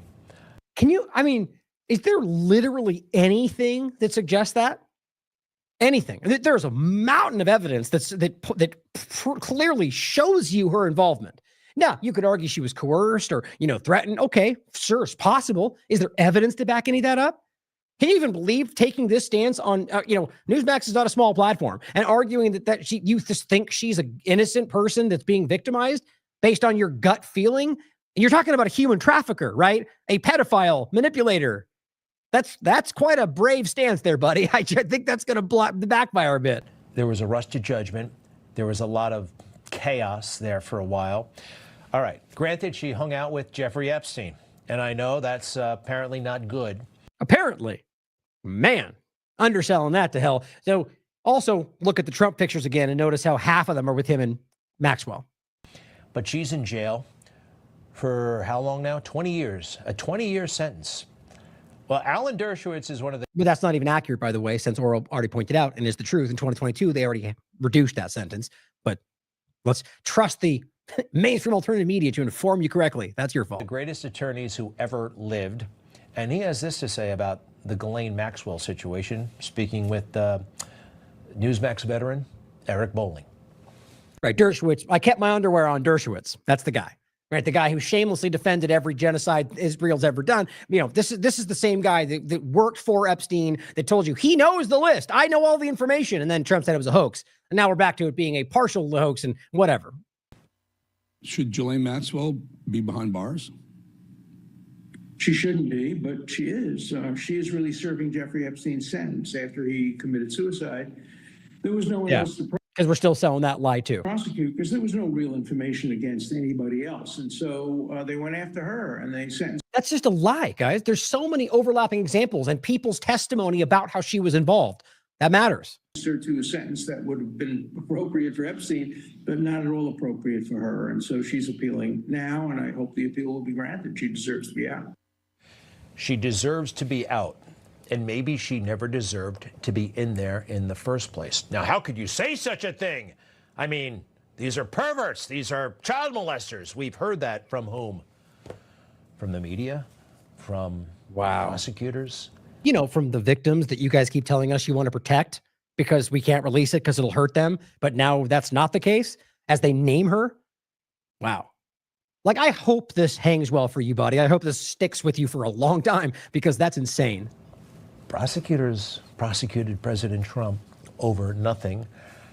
I don't know. I see. But I'm skeptical of everything and everybody these days, and you should be too. Yeah. That one small nugget of truth in there, even though he doesn't mean that, right? Because he's not skeptical of Trump or anybody else. The point, though, is that, so you're telling me they lied about everything about Trump? Well, that's not even true.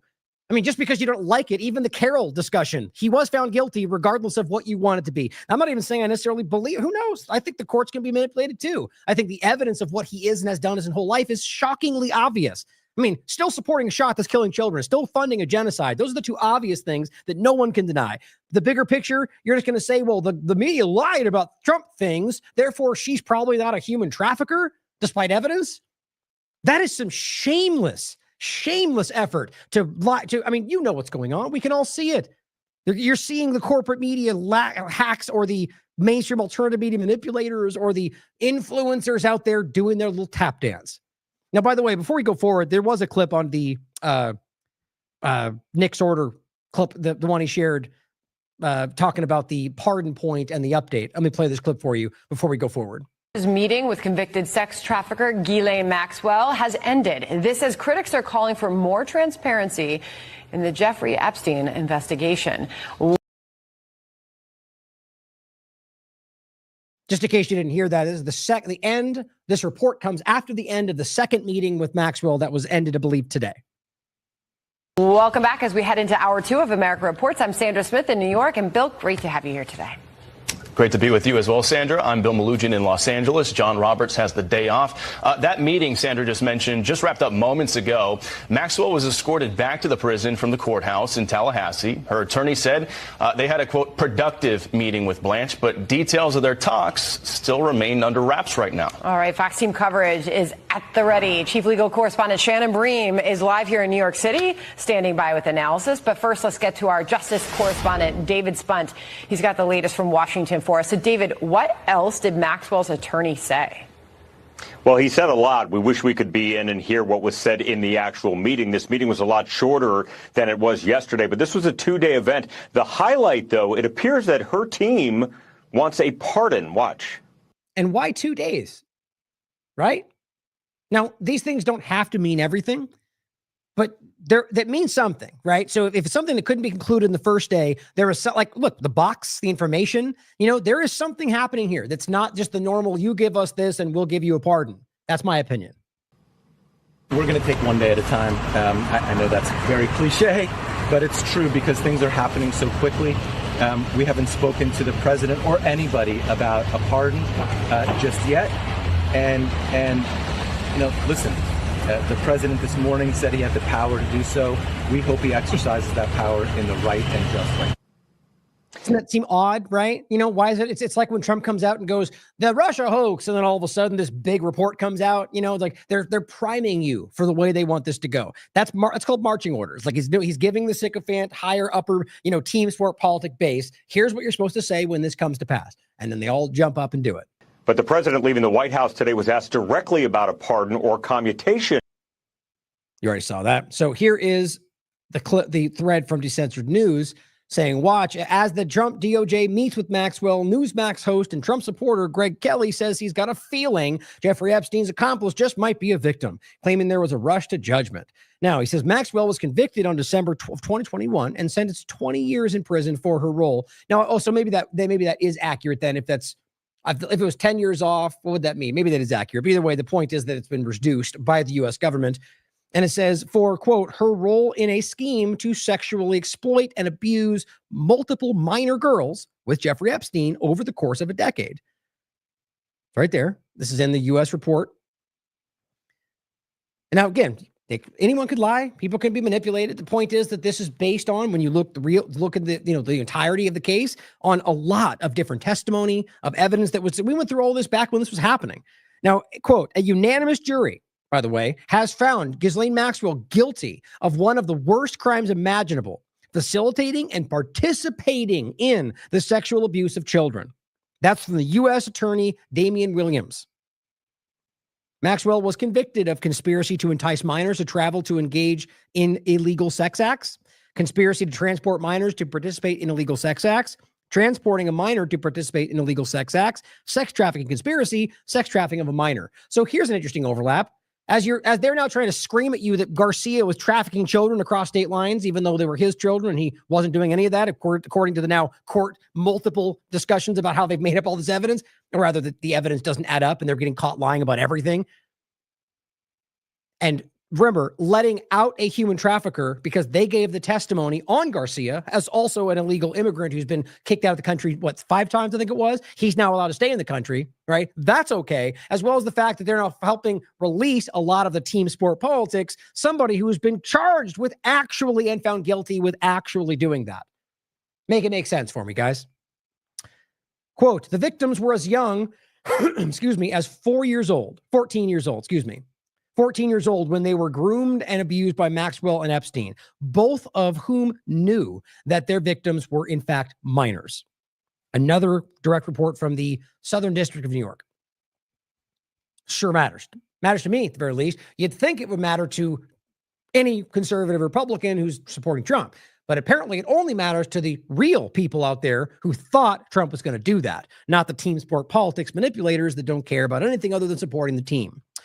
Oh, and let's not forget what Trump has previously said about Maxwell when asked. Ghislaine Maxwell is in prison, and so a lot of people want to know if she's going to turn in powerful people. I know you've talked in the past about Prince Andrew, and you've criticized Bill Clinton's behavior.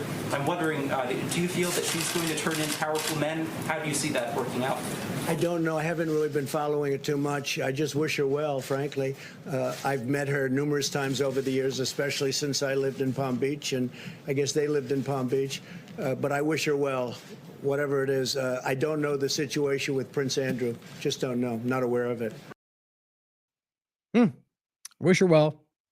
I mean, let's be clear. It's met with her many times over the years. Well, as well as I, he did know. Then, as well as before that, right? When first it was like Epstein, he knew him, guys, and pretended not to. Like, you can look at the track record for yourself. Now, he could just be hiding the fact that he knew the guy was a creep and knew he associated with him anyway, but didn't break any laws in the process and just wanted to hide that from you. Still dishonest, but not to this extent that it could be. But I say objective people will consider all of these things, not blindly go in the direction of what they hope is the outcome. Here, next point. This is the attorney speaking afterward. Now, I'm not going to play the whole thing. It's like 18 or 8 minutes long, but I'm going to play the beginning part of it. And you already saw one click part of it there, but just important to hear what he said first. This is in Florida.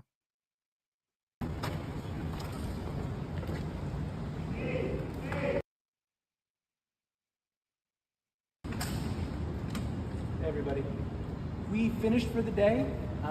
We started this morning right around 9 o'clock and went to now lunchtime, and we're finished after all day yesterday and today.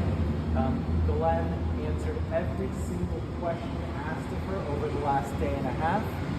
She answered those questions honestly, truthfully, to the best of her ability. She never invoked a privilege. She never refused to answer a question.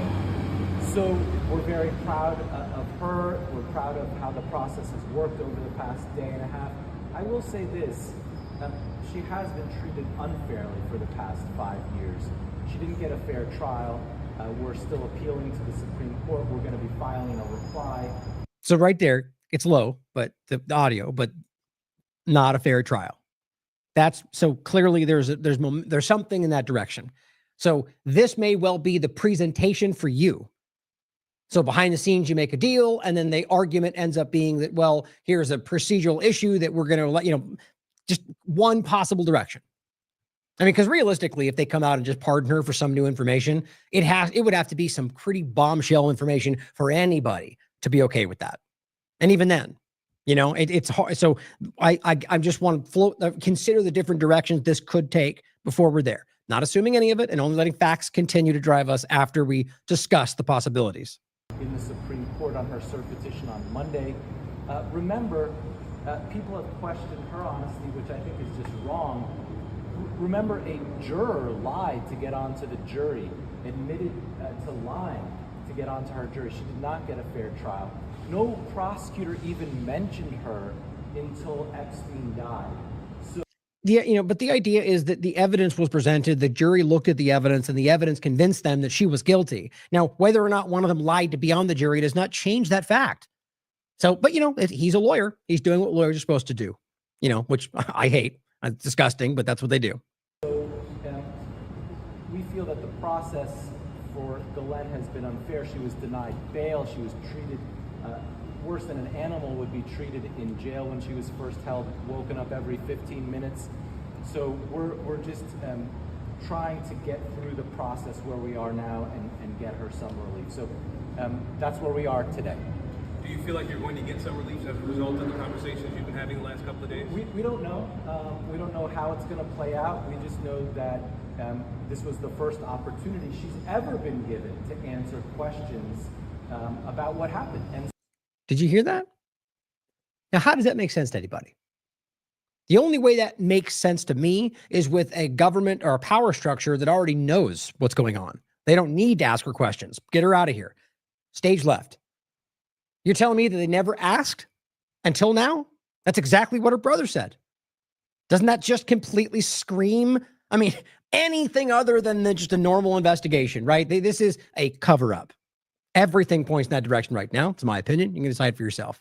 So the truth will come out about what happened with Mr. Epstein, and she's the person who's answering those questions. And could this affect her appeal in any way? We don't think this will affect her appeal. We're appealing on a very important ground, which is the government at the time promised Jeffrey Epstein that any potential co-conspirators would not be prosecuted. And so she deserves that promise. And I'm surprised. I don't think President Trump knows that the Justice Department took the position that that promise should not be upheld. President Trump is the ultimate deal maker. He knows that a promise made on behalf of the government should bind the government. And so Hardly. You clearly are not paying attention to his track record of promising the world and not following up across foreign policy. But so the argument being that she was given a deal. Well, this is the overlap point. Acosta and the sweetheart deal, and the idea that there was this goes back well before this, right? Of Epstein being an FBI informant, to be the connection to intelligence on both sides. The idea clearly being that they knew they were working alongside them in different ways, and they were given deals that were unjust, and from the sense of a leak from a justice standpoint, letting them off the hook. Obviously, there's more going on here, but you can watch the rest of it for you. It's the same kind of thing. It just clearly continues to. Let me make sure there wasn't one last point.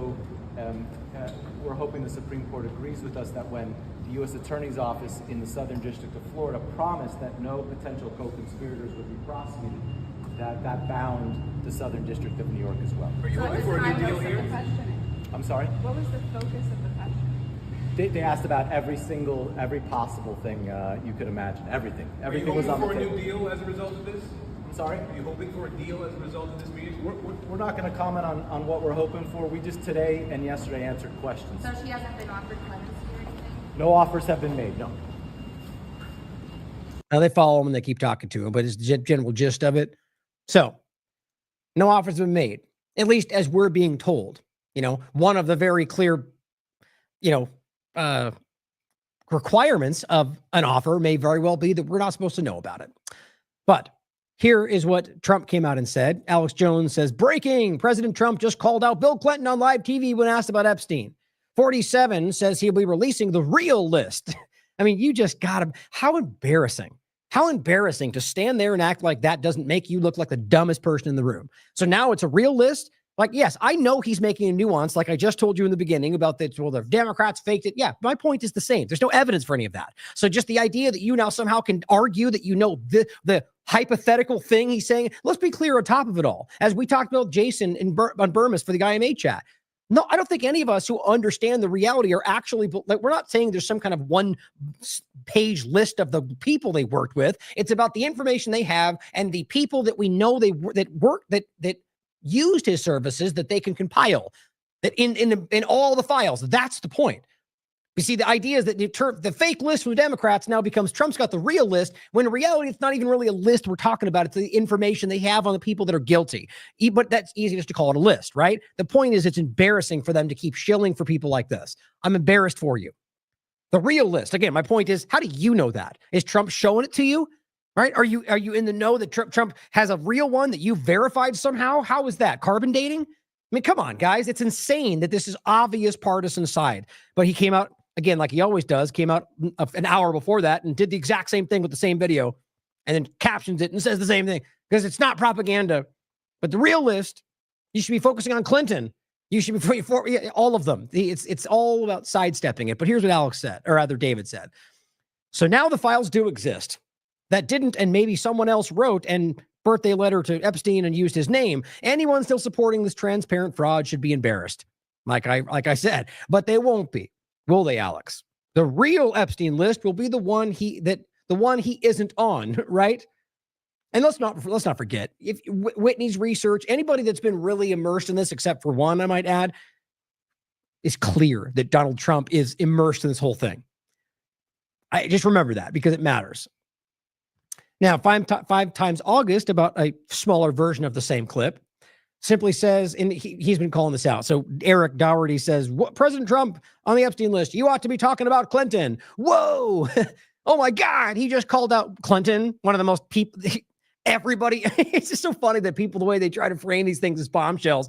Are we confused about Clinton? Don't we all already know that? It's like one of the, like, it's just, and on top of all that we seem to know, and everyone can acknowledge that Clinton suicide, the Clinton list, and yet is he in jail? Is Hillary in jail? No, they're still walking free. And despite the promises, lock her up, right? Well, let's keep pretending like now it's going to swing back around and get Clinton. Come on, guys, we can't be this naive. 5 times August says, don't talk about the Epstein scam hoax or else you're a bad, weak, anti-MAGA person. Because remember, he stressed that for like 2 days. Articles, you're weaklings if you even believe this. So there's no way to try to walk this back and act like he meant a nuance to just things the Democrats altered like Jones is trying to push. He said it very clearly. And he says, or else you're a bad, weakling, anti-MAGA person. But do go talk about Bill Clinton about it. But don't because it's because Obama, I'm sorry, I'm reading it clumsily. The point is he's calling out the contradictions. Don't talk about Epstein's scam or hoax, or else you're weak. But do go talk to Bill Clinton about it. But don't believe it because Obama, Biden, Clinton made it all up. to create a witch hunt because we don't have any evidence of anything, even though we did get that truckload that was sitting on Bondi's desk.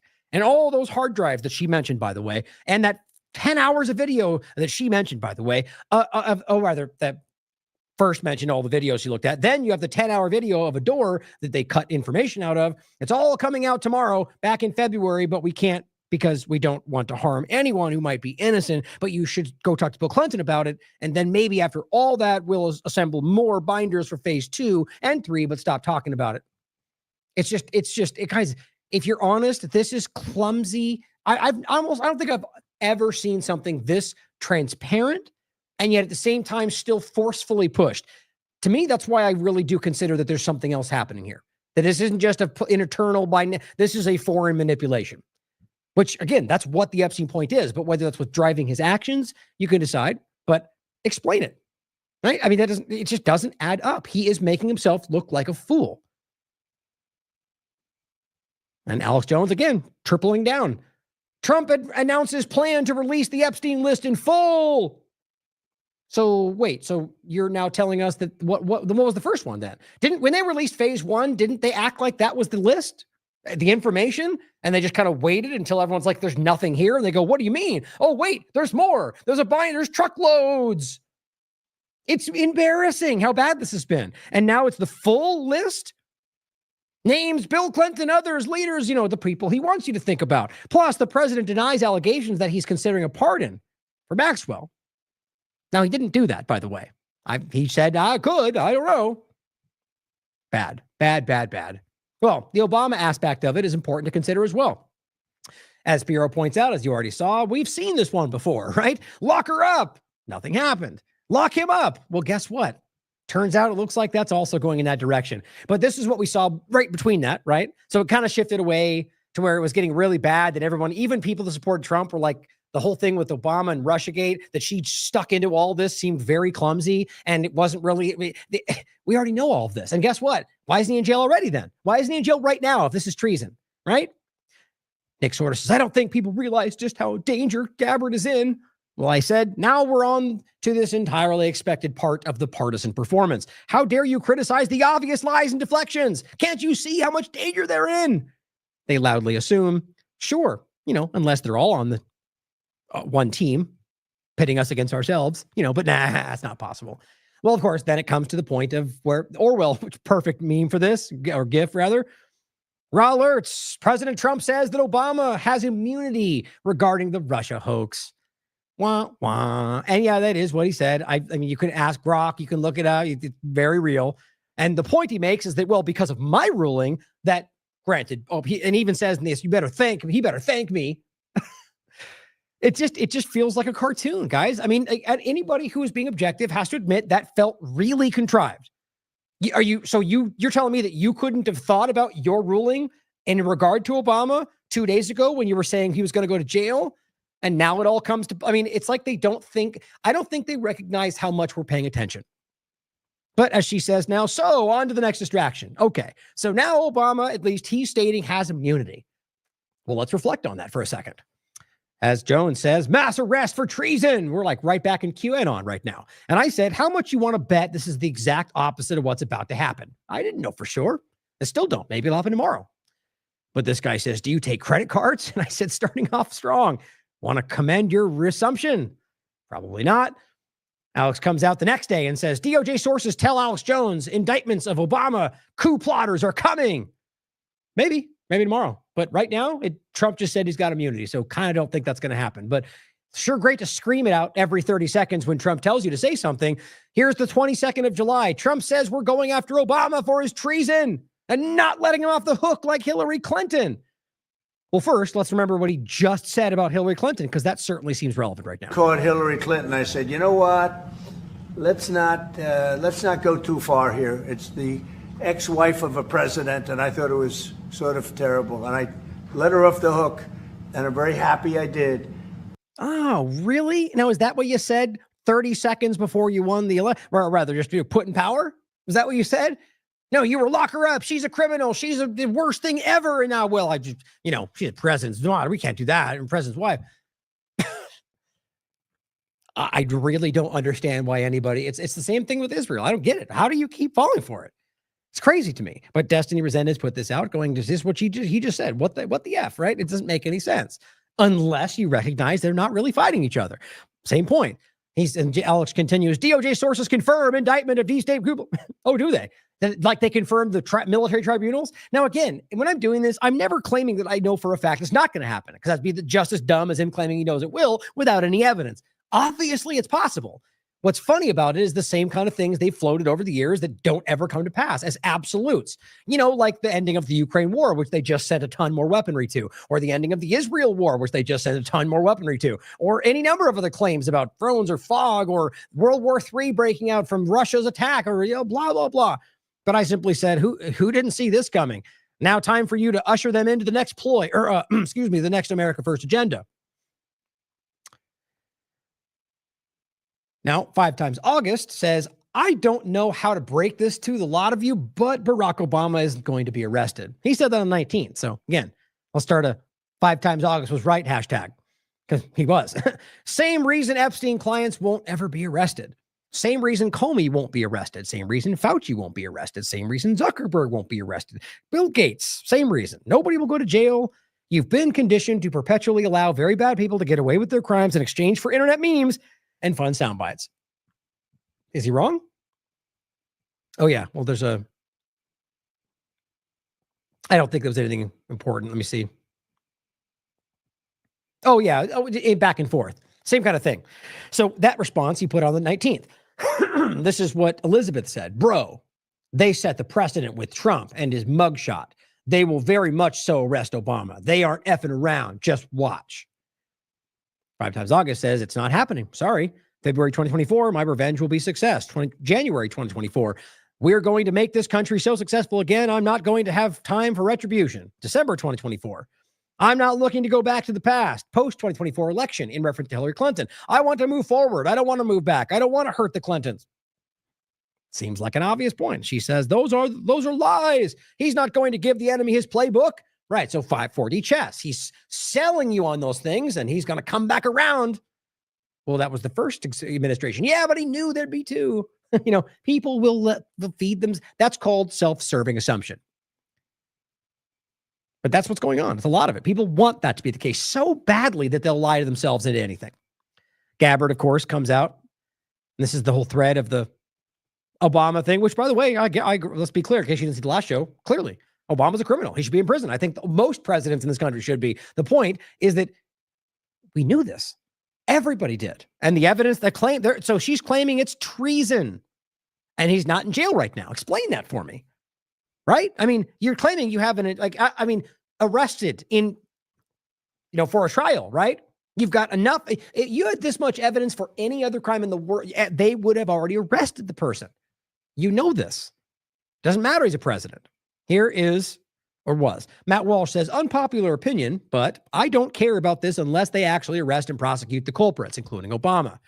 Everybody's, whether you think this is honest or not, it's even the people at the highest level are like, okay, every individual person out there is starting to see through the most minor of things. He says, you cannot allege a treasonous conspiracy and then do nothing about it. The typical pattern by Republicans since forever is to make these kinds of claims, he says, which I don't doubt, by the way, I don't either, but to make them on Twitter and Fox News and never actually bring it to a court of law so that the parties responsible can be held accountable for their crimes. I'm tired of it, he says. Go arrest these people and bring them to justice. Then I'll care. If you won't, then what does this matter?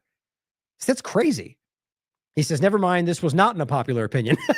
See how crazy that is, guys? And what's crazy is that that's the Republicans who are like, yes.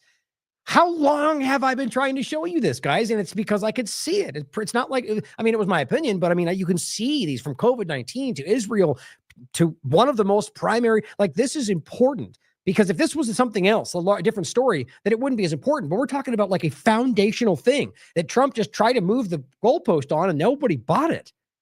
That's a good thing if you're missing the point.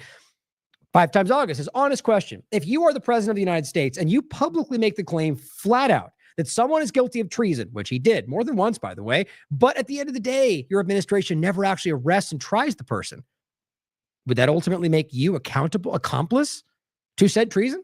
It's a very good point. Clinton should be in jail. Fauci, by all these people, they've clearly made these cases. Nothing's happened. Other than, awards, honors, calling them good people, Now, of course, here's what the grifters are jumping back to, right? Old school Trump is back yesterday. Why? Because he made fun of Chairman Powell. Because that's what we care about, right? Oh, he went to Davos. That's okay, though, because he called out the woke pronouns. Yes, it's that easy to play small-minded people. The idea is, with all that's going on, he made fun of Powell. And so we're supposed to pretend like we're back at it again because all you care about are memes and cartoons and swift, and insults. And, it kills me.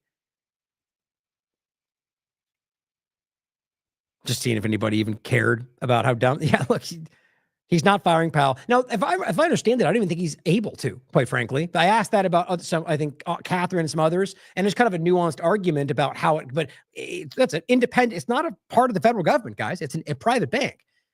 Now, there is influence, as I was told last time in this conversation, but it's debatable about whether he can just remove the person. But I think, I could be wrong, but it says, you're stupid. He's not firing Powell. He'll clap him on the back and call him terrific. Trump is the globalist covering up for Epstein. See, that's just one opinion, my point. But look at the likes it gets.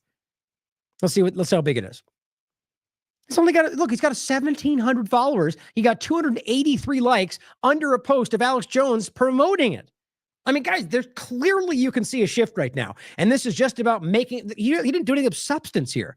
It says he destroys globalist tool bag Fed Chairman Powell on camera in front of the world because he makes some little point about did anything happen? Is there policy changing? Not yet anyway. That's sad that this is what says Trump is back. I would be embarrassed, but I think that's what it looks like to try to dig yourself out of a hole. But other examples, there's plenty of them. I'll include two. Paulina Luna says the Trump administration is actively wiping out child abuse networks across America, except Epstein's, of course, though, saving tens of thousands of child victims in the process. Now, possibly. I mean, I've seen them break down other networks and stuff. The point is, what you'll always find, they're never actually going after, like, you take down a ring, right? But okay, who is running that? Right? You get a bunch of lackeys that clearly aren't in control of a larger aspect. These are networks, but every time what you get are the underlings. You know why, in my opinion? Because they're not really going after the culprits, like the intelligence behind it all. But see, this is this clown stepping up and acting like he cares about these things because, well, he just went after this network. And he goes, whoa. Of course, that's what your marching orders. You're supposed to be shocked by this. Trump FBI just took down 4 dark web sites. The dark web that they know exists, that they manipulate all the time, and they could have taken down years ago, but they did it right now in a big flashy way to go, look, we're fighting the thing that we're hiding from you everywhere else. I don't buy it. I'm sure you can tell. Arrest 19 people. The total sentence is up to 300 years. Okay, what are they guilty of? Right? I mean, if you're now trying to make I'm not saying they're not, guys. If there's websites that are trafficking child porn, good, throw them in jail. But explain for me, while this is a bigger story than the massive network that ties to intelligence that we all know is existing, that the guy literally either killed himself or, more likely, as we think we know the evidence shows, was told to, taken out, removed. And it's a sexual blackmail network that influences politicians to the highest levels of power. But yes, let's make sure we cheer on a couple of websites that got taken down. Yes, good. If that's the case, still a good thing. But this is insane that this is what they're tap dancing about while they're trying to hide the other story from you. And everyone sees it. And Wake Up makes this joke about the MLK files. And I said this before it even came out. Not what Steve said, but what I'm about to tell you, that we already knew this. Let me see this real quick. I should have grabbed this beforehand. I forgot.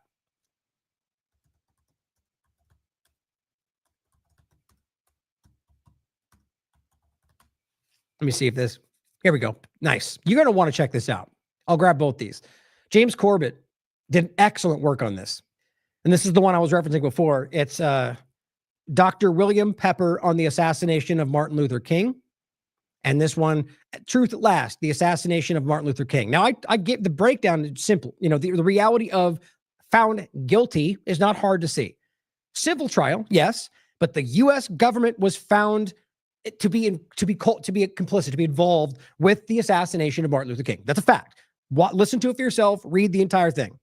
So my point is, when the U.S. government tells you they're going to release the information, and that's not what they're showing you, I'm pretty sure we know that something's missing. On top of that, we already know It's just frustrating. But so Gabbard puts this out. After nearly 60 years of questions surrounding the assassination of MLK Jr., we are releasing files. Available now at this document. Okay. And as Steve sums it up nicely for you, this absolutely breaking news comes to you from 1999 and the Lloyd Jowers case. Holy F, this administration really thinks everyone is dumber than a bag of hammers. They just keep dumping. It's like we had our interview with Corey. It's, the idea is that clearly Corey Hughes, they didn't give you anything new, and the stuff that mattered, anything they did give you stuff that was new. As he pointed out, it seemed mostly to be red herrings, pointing in directions that didn't actually matter. He's an expert on the subject, but you should question it. Look into it for yourself. But this is what they do. All of this, and meanwhile, they're hiding the major story from you. Now, in regard to the censorship around it all, Adam made this great point, which I think is important to continue to look at the full, both these things together. First of all, don't forget where he met his wife and the overlap with Epstein. And he says, friendly reminder that more people have been arrested for anti-Semitism in this current administration than for raping children with Epstein. Think about that. Or how about just in general, in anywhere, any context? That matters, right? I mean, there's a lot of overlaps to show you that she was a willing participant in everything that was happening, including the trial that found her guilty. But here is Chris Mahan showing you that AIPAC-funded reps in the U.S. government, Josh Gottheimer, Don Bacon, are now telling you what we already knew was coming, that they are going to help Israel censor Americans if they say anything that they don't like about Israel. Here's the clip. Oh, actually, no, I forgot I wasn't going to play. It's just them, saying the usual nonsense. But I simply said the woke right strikes again, pushing to violate the constitutional rights of anyone they deem not sufficiently supporting Israel, and simply calling out the obvious crimes of the Israeli state are at the top of their rapidly growing unconstitutional censor list. It's what's happening. Now, this is about the Stop Hate Act to censor the internet and suppress what they call anti-Semitism. There are racist people in the world, guys. But if you look, as multiple reports have done through the ADL, what are they calling anti-Semitism? The vast majority right now is simply support for Palestine. It's not, even on top of that, guys, the reality is always, despite them lying about it, which tells you everything, you're allowed to do to think and hate what you want.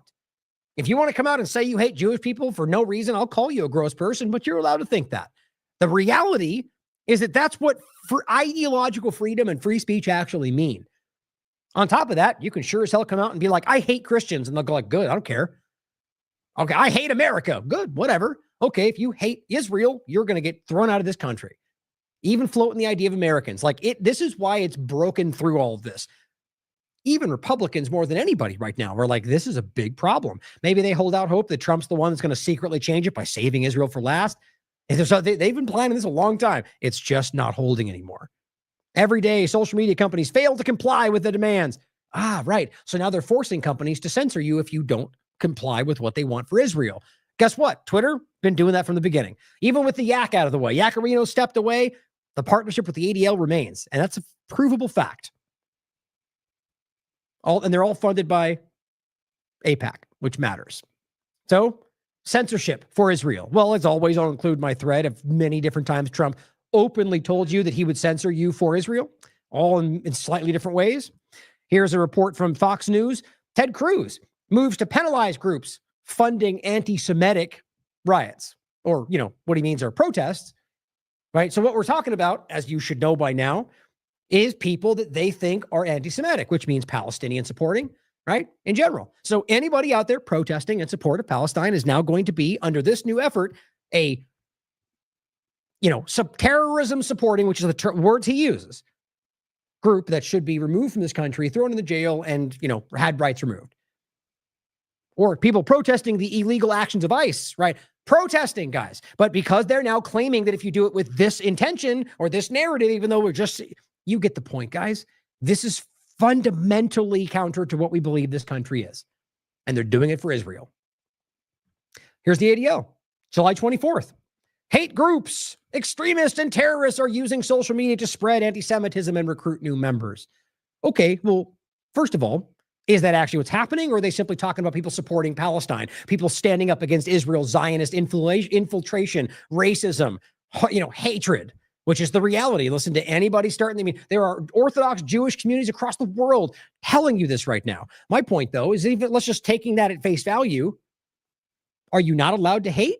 Are you not allowed to be a part of a group that says that? I mean, look, I'm not defending it. People are part of like a Nazi group, for example.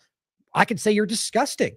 But remember, the ACLU defended Nazis marching through certain places, even one of them being Skokie, Illinois, ADL manipulation that I've covered many times. It was proven to be ADL, rather, Israeli Zionists through the ADL pretending to be Nazi members and marching through Skokie, Illinois. That's a fact, guys.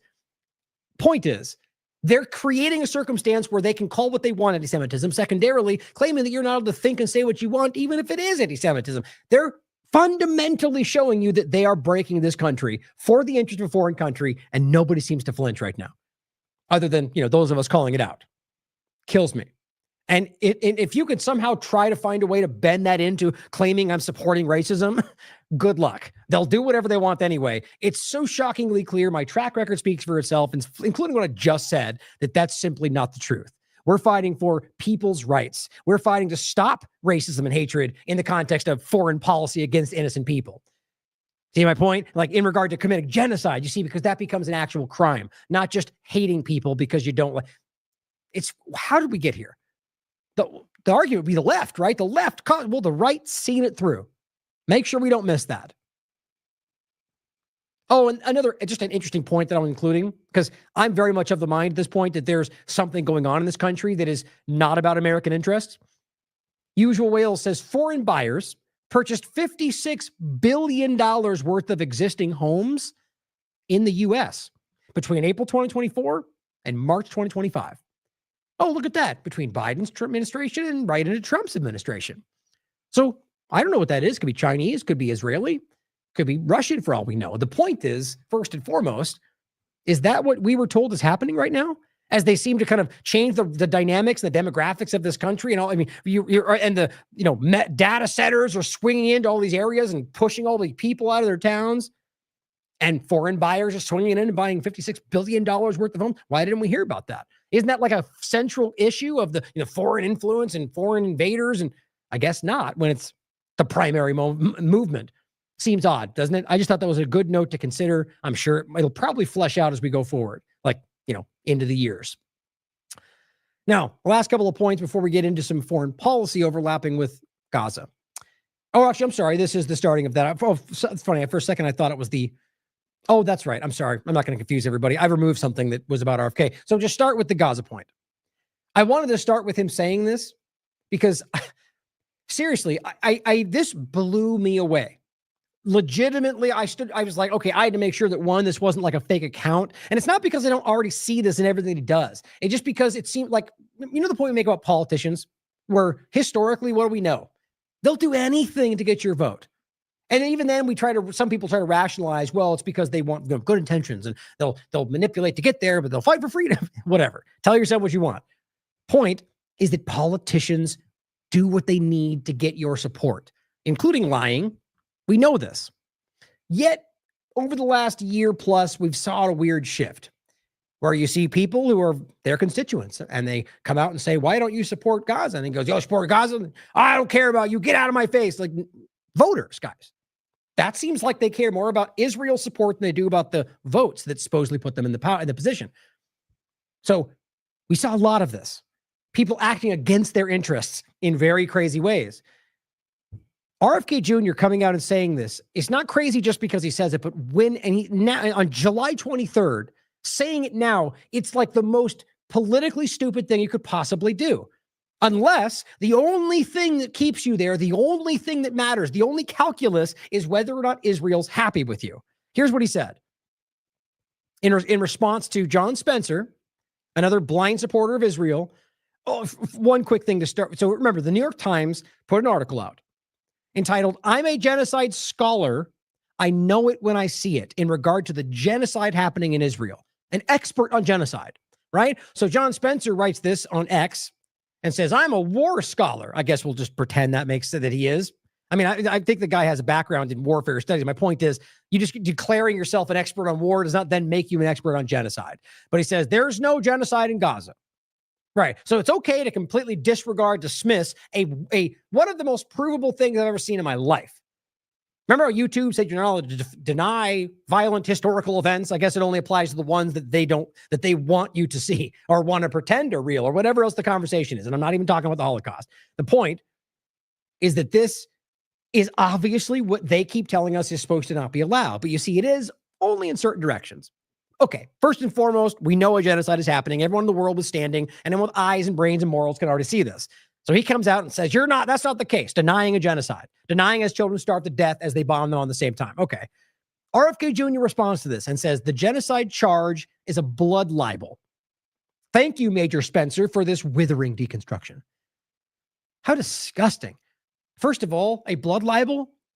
You know what that's supposed to be? Like, the whole thing about a blood libel is that it's supposed to be some accusation against Jewish people that's completely unfounded. Look, a lot of those, like poisoning wells, for example, actually, I'll just grab it for you because it's important to make the point, right? So right now, let's just, I said the idea of Jews, rather Zionists at the time, and it was both, they're Jewish Zionists at the time, poisoning wells of Palestinians, and tell you that's a fact. You can prove it. And just talk about that. Right now, there's somebody going, oh my God, Ryan's a racist, blood libel, using old tropes of it. Okay, let's check this out. From the leading Israeli platform. Place the material in the wells. Docs point to Israeli Army's 1948 biological warfare. Yeah, it's exactly what it looks like. It is the report from Haaretz on October 2022 about back in the Nakba, or rather, leading up to it and the original occupation, they did poison the wells of the Palestinians in order to get them out. Yes, it's a fact. But yet today, Shmuley and the rest would, and Ben Shapiro would call it a blood libel. So first, I think that's important to understand how this works, that there are very provable things that they dismiss by calling it that, sort of like calling your accusations of Israel's crimes anti-Semitism. Same structure. I'll include this. Make sure you do your research always, guys, because you're being lied to a lot today. The point, though, is so he's arguing this is a lie and that it is actually a racist, anti-Semitic point to say because it's a blood libel against the Jews. That's what he's saying right there. And thank you for the deconstruction. I said, I just don't know how anyone can get around such blatant dishonesty, moral inconsistency, and genocide denial. Very simple. It's insane to me. This is just important to recognize that they call things blood libel that are not. Now, we don't need to make that point to be able to prove that a genocide is happening. And just with what I'm going to show you today is enough to sell anybody on that reality. And here he is still lying to you about something that's shaken the world. It's the same thing. Why? Now, again, don't let that unknown intention hide what you can still see is happening, right? Why would Trump ruin his career? I don't know. Maybe he's being forced, blackmailed. Why would RK say it? I don't know. Maybe he's being forced, blackmailed, or maybe they are just the opposite of what they sold you on. All those are possible. But regardless, we can see it. A lot of people right now are kind of stuck in the limbo about, trying to wait for an excuse for why it makes sense before they acknowledge that it's actually going on. Glenn Greenwald.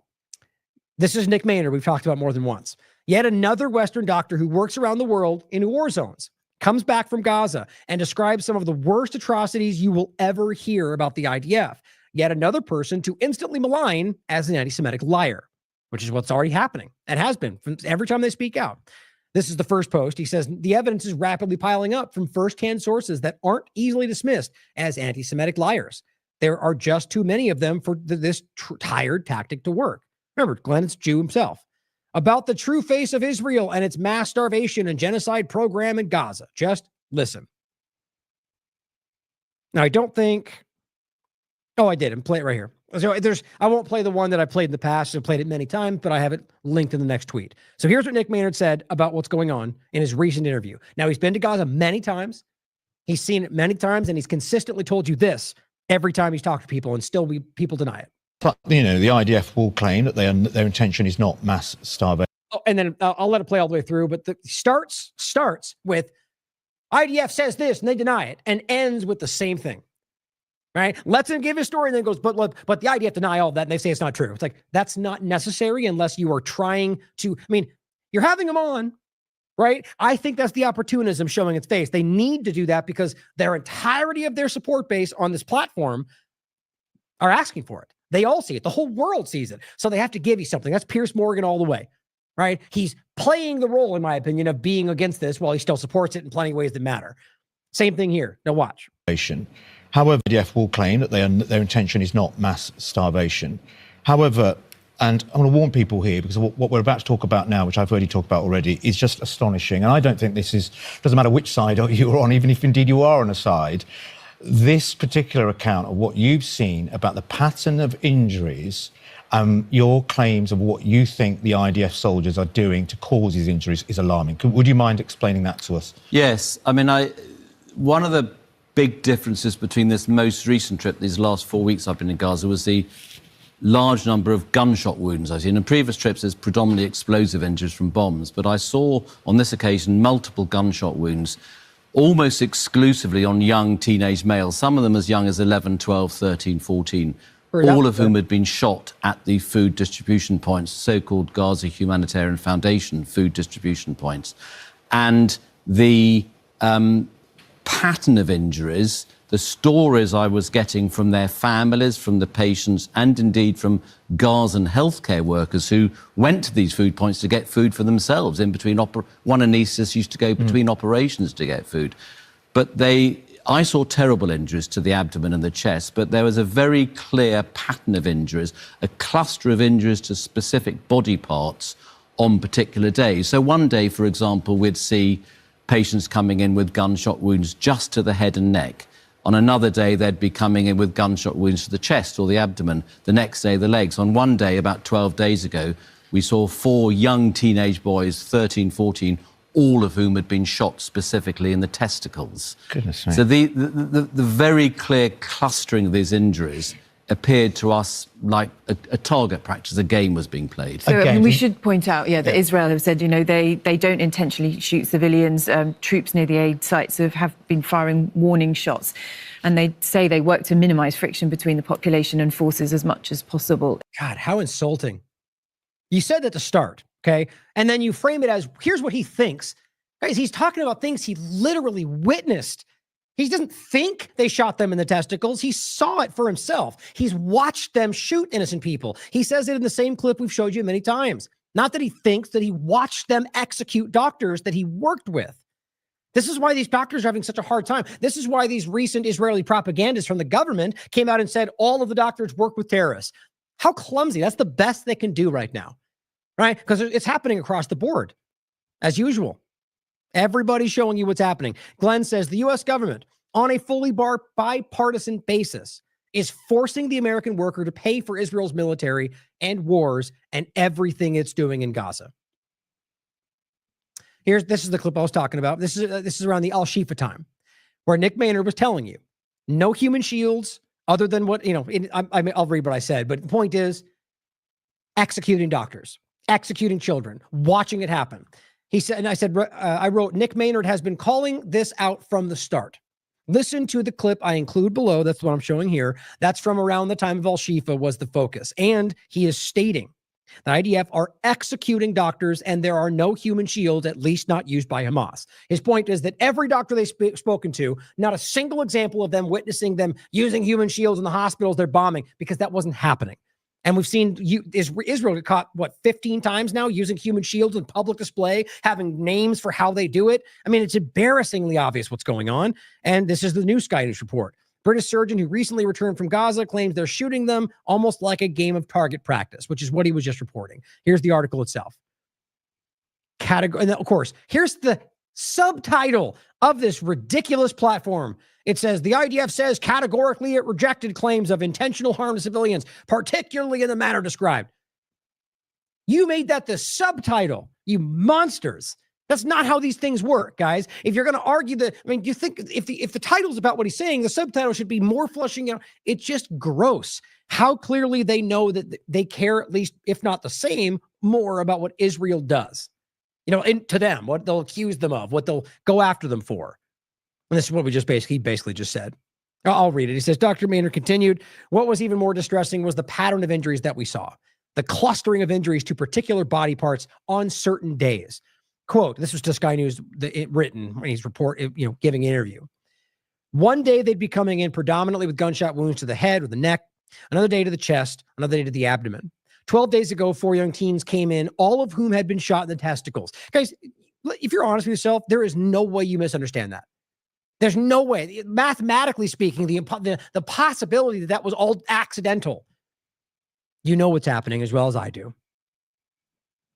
The clustering was far too obvious to be coincidental, and it seemed to us this was almost like a game of target practice. I would never have believed this possible unless I'd witnessed it with my own eyes. Here's another doctor.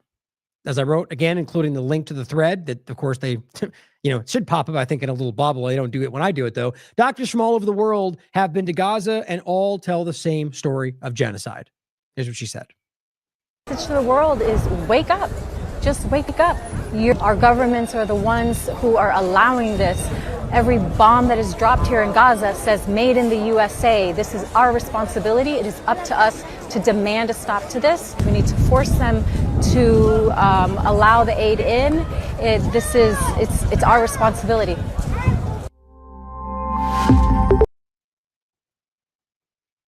Justin in the chat says, you ask people for evidence of Hamas using human shields and they say everyone knows.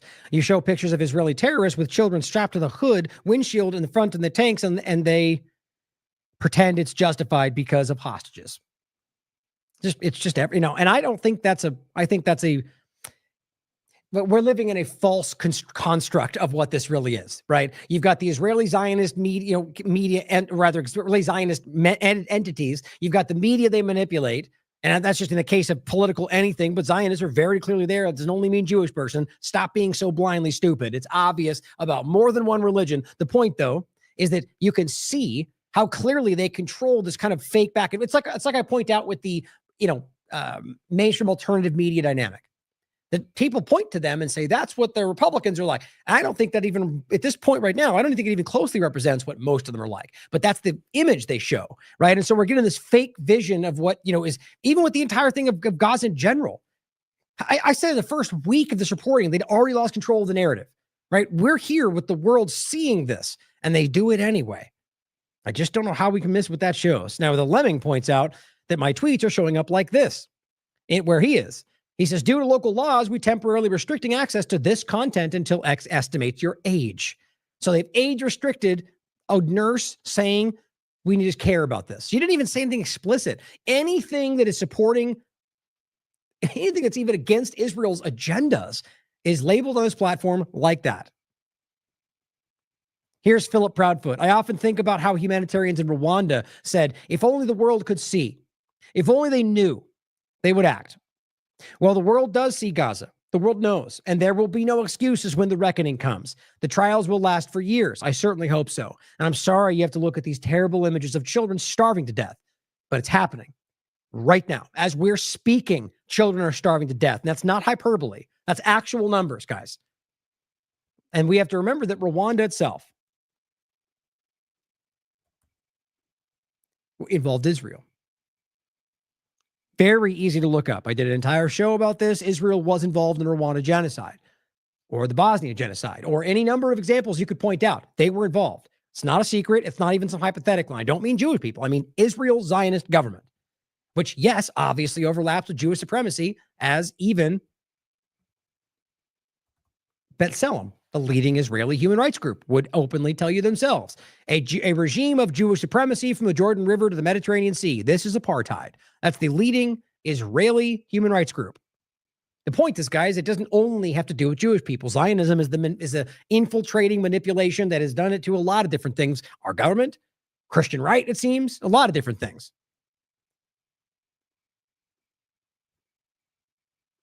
Let me include these for you. Now, again, we're going to go through a few more, okay? So prepare yourself. But it's important for us to know this is happening.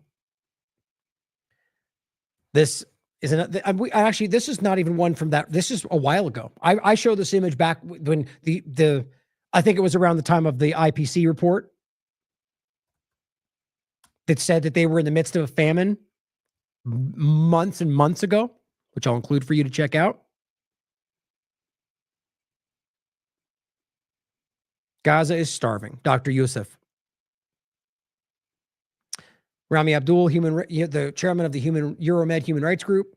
Nasir Medical Complex. Child Aya Al-Najjar, from Khan Yunis, the safe zone, has died due to Israeli-induced starvation and severe malnutrition. It's happening every day right now. Prem Tacker to tell you that. Read this very carefully, he says. 1/4 of all the people who have died of starvation in Gaza over the past 22 months have now died in the past 3 days. His point is they've been starving for a while now, but the influx is not some random thing. They're making this happen more than they've ever done so far in this in post October 7th at the very least. They're driving this, and everyone's starting to call it out. They are. I mean, the point of the argument at the beginning of why they didn't make this so egregious was because it would be obvious to see. I guess that cat's out of the bag.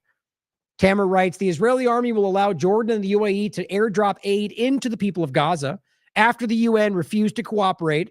And the reason being is, we'll go over this, they're being executed by the ISIS-linked gangs Israel's funding and working with, or by the Israeli IDF as they help them bring in food. It's been called out by everybody.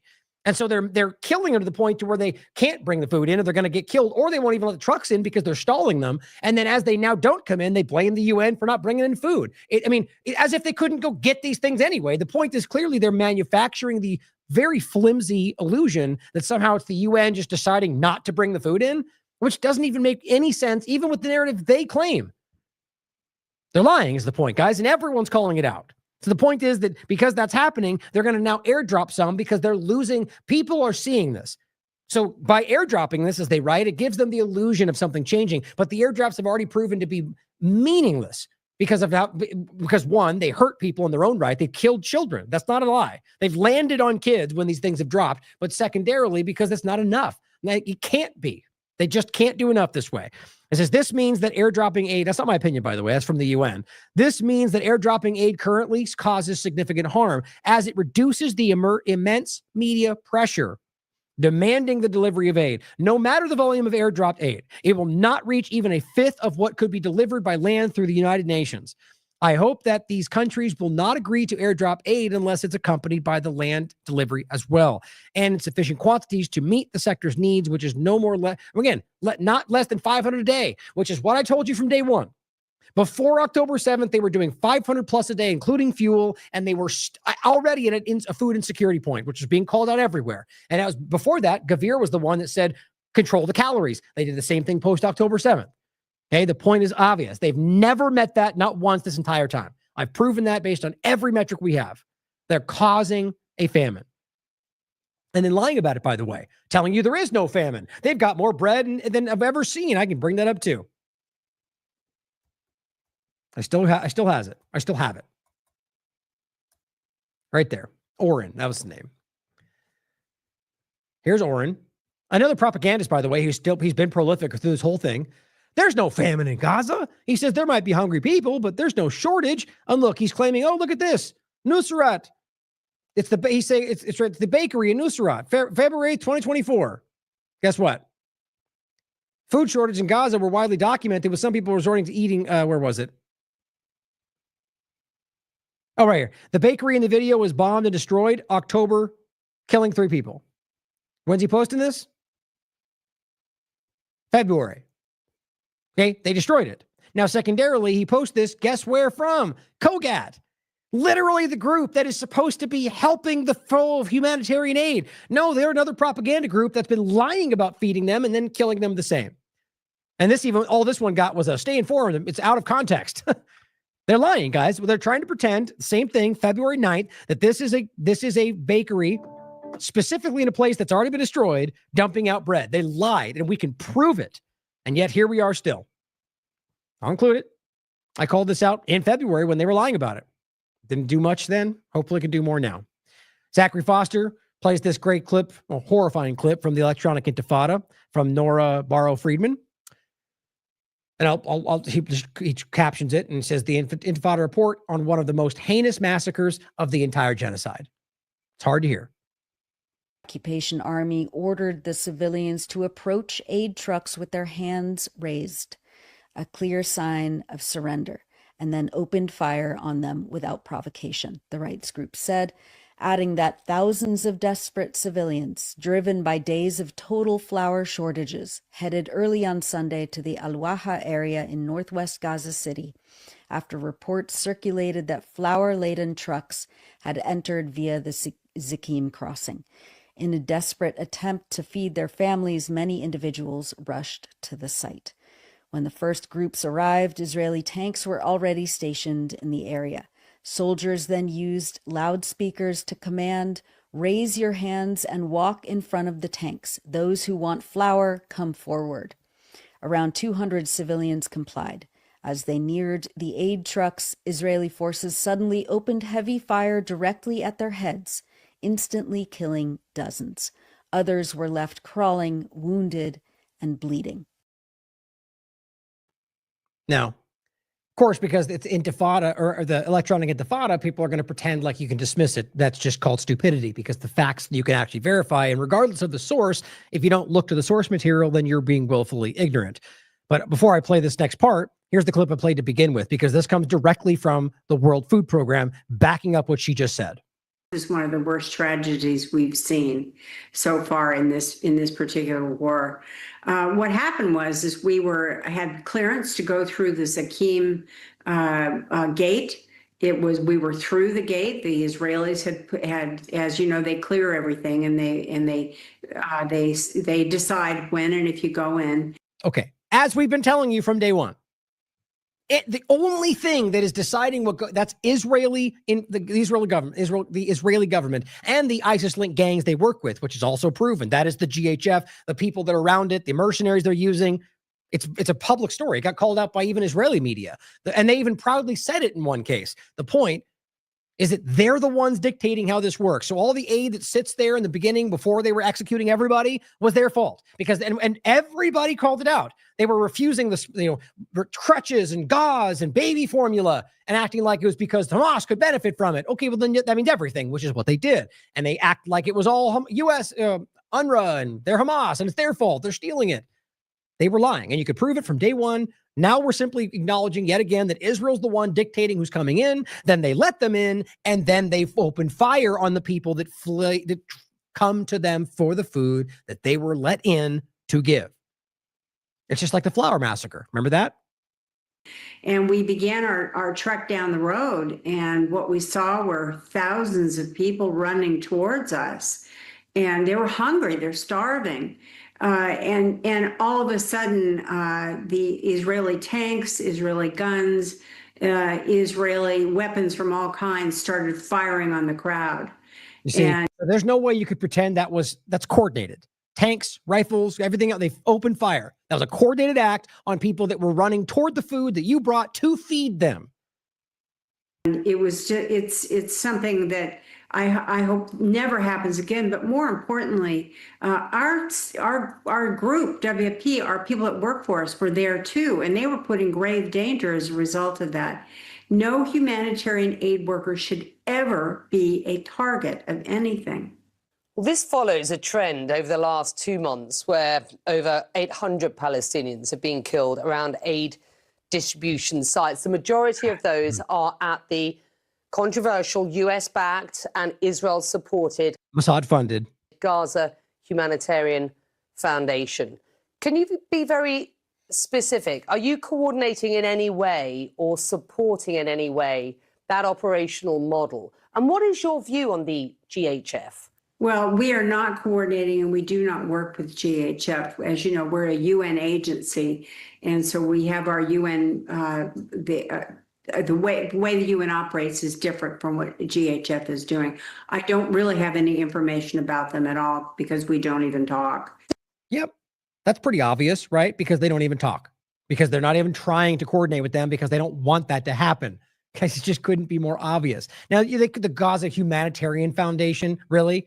Sort of like the Pier. They spend all that money and time on it. It's the same thing. It is a ploy, selling you on the idea of help while using it however you can to hurt them. That's exactly what happened last time. Here's another example. Never ends. Glenn Greenwald writes, Israel's loyalists in the U.S. are trained to dismiss every source that disparages Israel. every media outlet, UN agency, humanitarian aid group, all lying anti-Semites. Here's a European doctor from the noble Doctors Without Borders. If that's what you need on what she's seen with her own eyes, here's what she said. And every one of these people, guys, it's what they witnessed. And people are still trying to act like it's not obvious. Colleagues were present as well just a few days ago when dozens of wounded and dead streamed into the emergency room after an incident at Zikim in the north of the Gaza Strip, where trucks of aid had arrived with the World Food Program. An Israeli army shot at the desperate people looking for aid for their families. That's the third independent confirmation of what we just reported. And this is not being reported, guys, not by the mainstream alternative media, not by the corporate media, unless it's something like this. And they go, well, the IDF denies that happened. 79 people were killed that day. These are incidents that we see every single day. I have no words for this to describe the shame for humanity. The shame for humanity. Every day this happens. I mean, they just happen to have a World Food Program person there and different human rights people to report this. It's been happening. Remember that very first day when they executed people in this line and they had all these narratives and stories? And what did we tell you? It happened the next 4 days after that, and it's continued ever since, and the story just goes away? How is that possible? We are witnessing here on every single day. I have been now 4 weeks in Gaza. It was desperate when I arrived, and I cannot fathom that in those 4 weeks, it has gotten worse every single day. People need to go to jail. Zachary Foster, we are at the stage in the genocide where the mask is completely ripped off. The U.S. and Israel are just straight up starving to death millions of Palestinians and forcing them not into gas chambers of death, but aid chambers of death. Tel al-Sultan is the new Sobibor, excuse me. Mohammed Shihada. 80% of Gazans killed today were murdered at the GHF site by the IDF while waiting for food. Not in battles, not in surgical strikes, not in Hamas tunnels, just starving children, women and men, lured into death traps with a false promise of food and then gunned down. And here's the craziest part. They know that's possible. They're starving to death. What else are they going to do? If you're watching your children starve to death in front of you, you'll risk getting shot, even though you know they want to toy with you. Even if it ends up you scraping dirt mixed with flour off the ground that they throw out in the dirt because they just want to pick you off while you're trying. That's what's happening. UNRWA. Israel has killed a classroom of children, a classroom full of children every single day. That's the amount we're talking about, right? So children that are there starving to death, whether they're starving to death or being shot or being bombed or any other number of things, every day, the equivalent of a classroom full of children is dying every single day. Children in Gaza have been killed while sleeping, sheltering in schools, or queuing for water. We've told you this. I mean, we were saying this months ago. How much? 10 kids died. Well, I did this show based on the metrics. It's amazing. Again, you know what you would have done. Here's apparently the reports coming from, was it a Channel 12 News in Israel, an Israeli platform. Reporting, blurred out, you don't know for sure, that this is a GHF aid security guard who is publicly speaking out about what they're doing. Now, you can't prove that this is a guy that actually works there other than them claiming that. But think about what they're reporting. This is the Israeli media reporting that this guy who works there is telling you what we're saying. So kind of hard to see that as reality. I mean, certainly anything's possible, but why would that be the narrative to fake that? But anyway, the only I'm saying that is to question everything, be objective, right? But we already know this is happening. So now we've got, as the Channel 12 News and Israel's reporting, somebody who works with them is saying, I can't be a part of this anymore. The whole world, I wrote, sees the genocide. The whole world. And yet the Western governments and much of the rest still either brazenly stand with the genocidal Israeli government or remain silent as they either quietly fund them or do nothing to stop them. How does anyone not see what that shows us? Some of this is in Hebrew, but you get the English parts you can hear. From the United States Army, who has been deployed to combat 12 times, 4 different U.S. Army, he said. wars. Never in my entire military career have I been a part of, allowed, or bystander to the use of force against unarmed innocent civilians. The use of force against unarmed civilians. This is a U.S. military personnel. He's went over there as a contractor, and he's telling you this. Now, why wouldn't he just come out and say it, guys? Clearly, he feels that he's at enough risk to have to keep secret. That speaks for itself. And I'm not going to do it now. הוא הגיע לישראל באמצע חודש מאי לעבוד כמארגנון חלוקי צבא ארצות הברית במשימה ברצועת Fixing this. עזה. There is no fixing this. This needs to be put an end to it. What happened that made you leave? What was your red line? There was a man who was on the ground. He was on his hands and knees, and he was picking up individual noodles. The UG security personnel wanted to get the Palestinians off the site. So they start yelling, hey, let's go, let's leave. This guy wasn't armed. He wasn't a threat. So this UG contractor sprayed an entire can of pepper spray, an entire can into this guy's face. That's lethal. I was standing. Yeah, because he's starving to death, you understand, picking noodles off the ground one by one, and that's how you treat them. I don't care whether you want this to be, they're starving to death. This is guys, I'm just so overwhelmed with how obvious this is. Everybody sees what's happening. You have people working there testifying to Israeli media. You've got every human rights group in the world. You got the UN, everybody, the Doctors Without Borders, the World Food Program. They're committing a genocide, not just a genocide, they're committing a genocide and then torturing them in the process. Because you realize those aren't necessarily the same thing.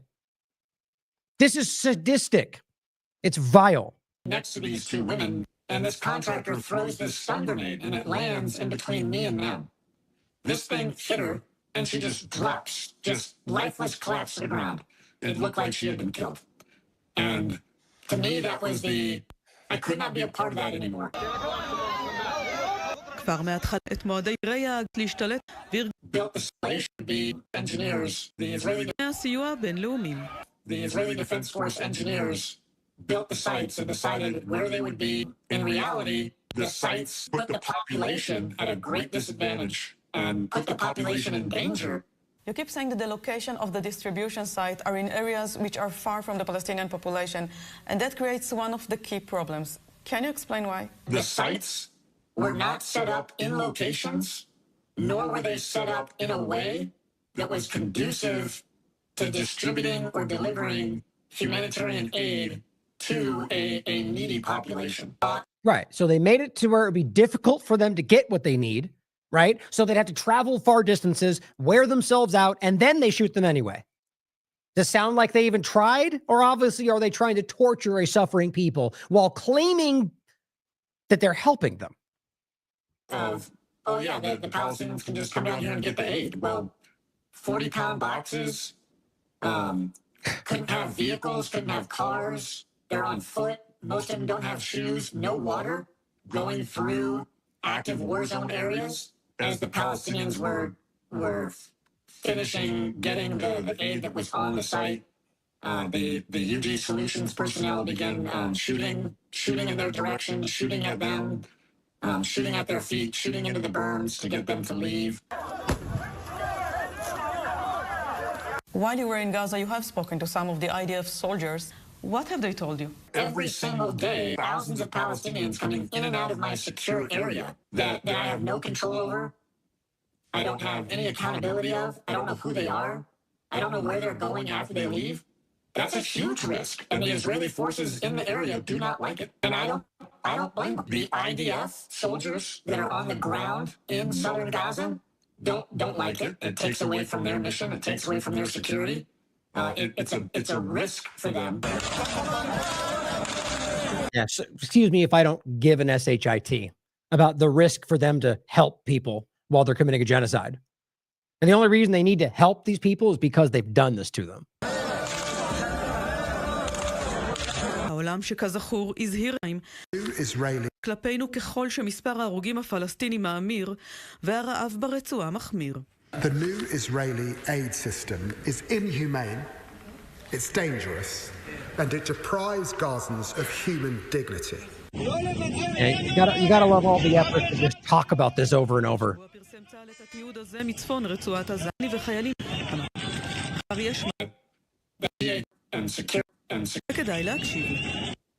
the UN method had the amount of support and security and coordination that GHF is getting, the UN process would be very successful. Yep, exactly. And you know who's the main elements not supporting that method? The US and Israel. Why? Because exactly what I just explained to you. They make sure that it's not viable because they won't let it be. Then the only other option is the one that was set up to fail.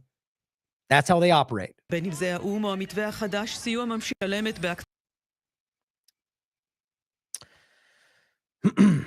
whole world sees it, guys. The whole world.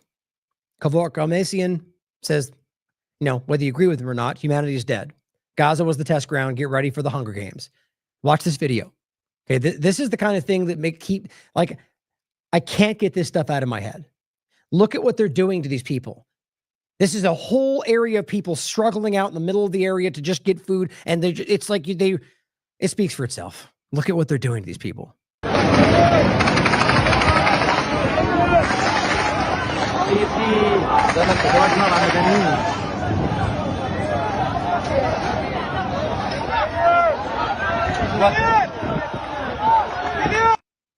Right.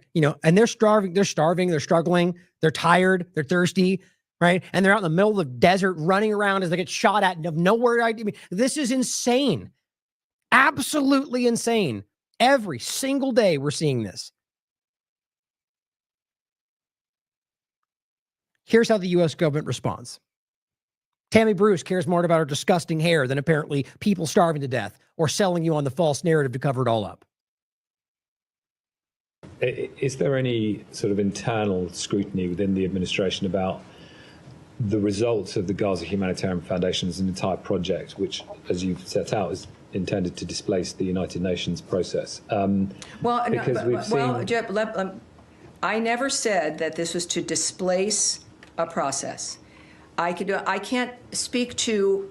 But you've been saying that under the previous system. Well, yes, Hamas it's true. I mean, we know that, that under the previous dynamics that Hamas was able to loot trucks and to steal material. Proven to be false. These are ISIS-linked gangs that were in the middle ground between Israel and the people that needed it, and they made sure that they looted it and sold it to higher prices. Robert's broken this down. I'll include an interview where we discuss this, and it's like everything else.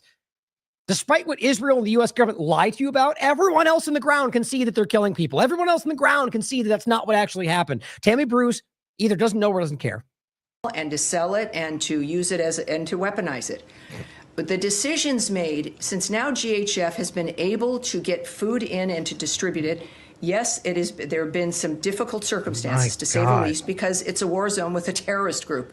Oh, right, because they're the ones shooting? No, nobody argues that. There's no evidence for that. There's no other guns being shot. It's Israeli and U.S. mercenaries and the IDF openly firing. We just heard from everybody there. But she's going to pepper that with the idea that, well, there's Hamas everywhere too. Nope, not right here. That's not what's happening. According to their data, you understand. They're running cover for a genocide. I hope Tammy Bruce ends up in prison. We recognize that. Just like, by the way, the entire Biden administration, in case that was unclear. It's imperfect and it's difficult, but they've done it in a way that made it possible.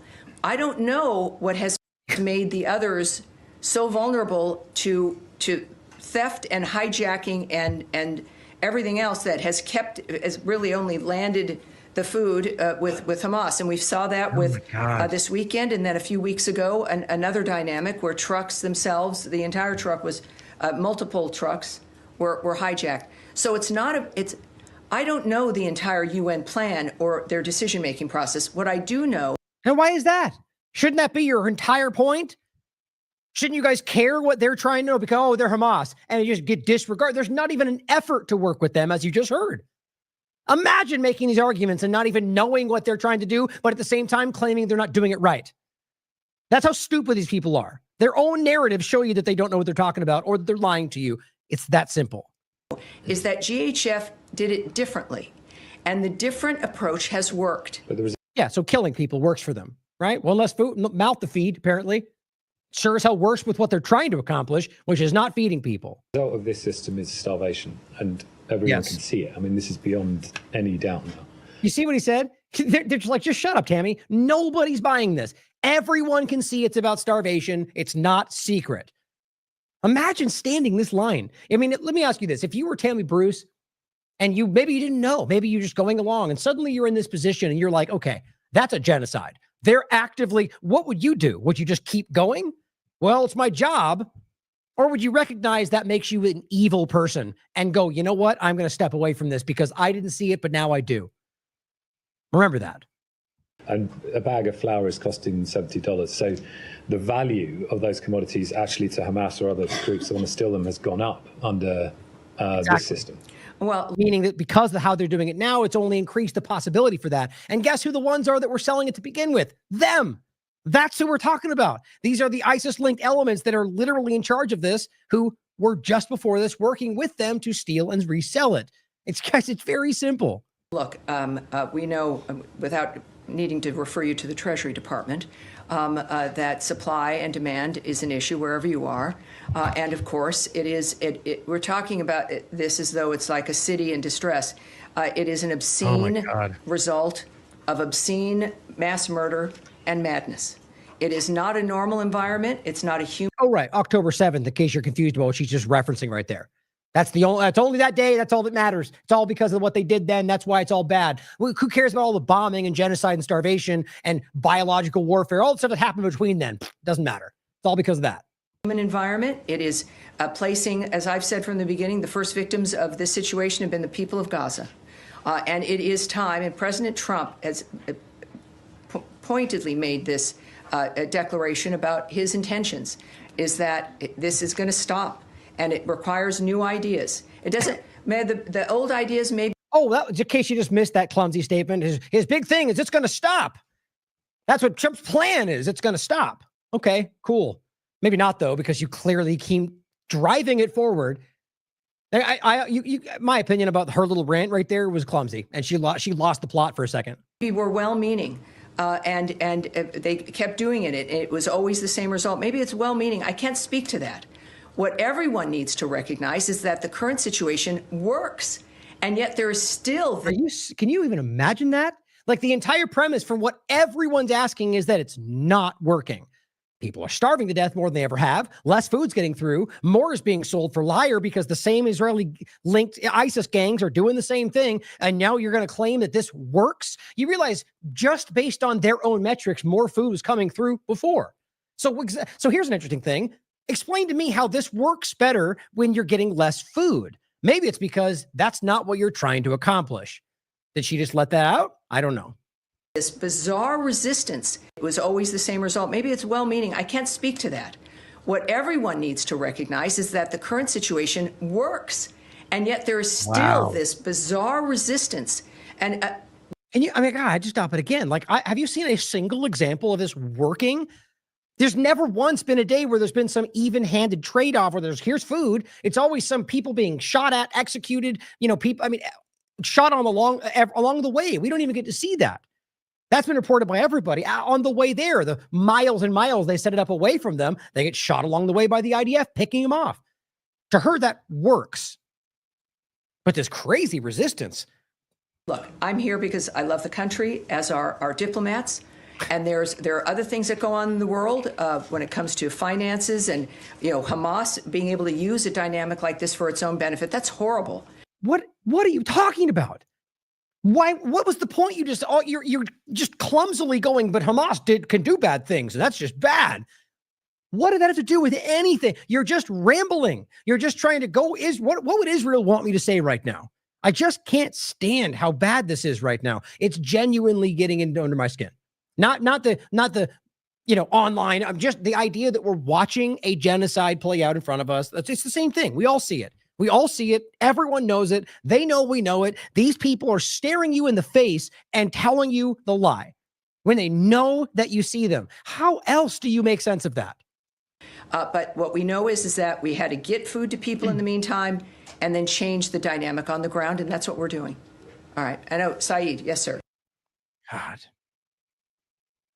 Well, as Ryan Grimm rightfully says, calling aid distribution in Gaza a great success when the world can see aid seekers being mowed down and dying of starvation is sick. Sorry, she called it a tremendous success.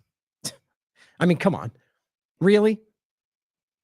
I mean, the only logical point to make here is that they're working for somebody else.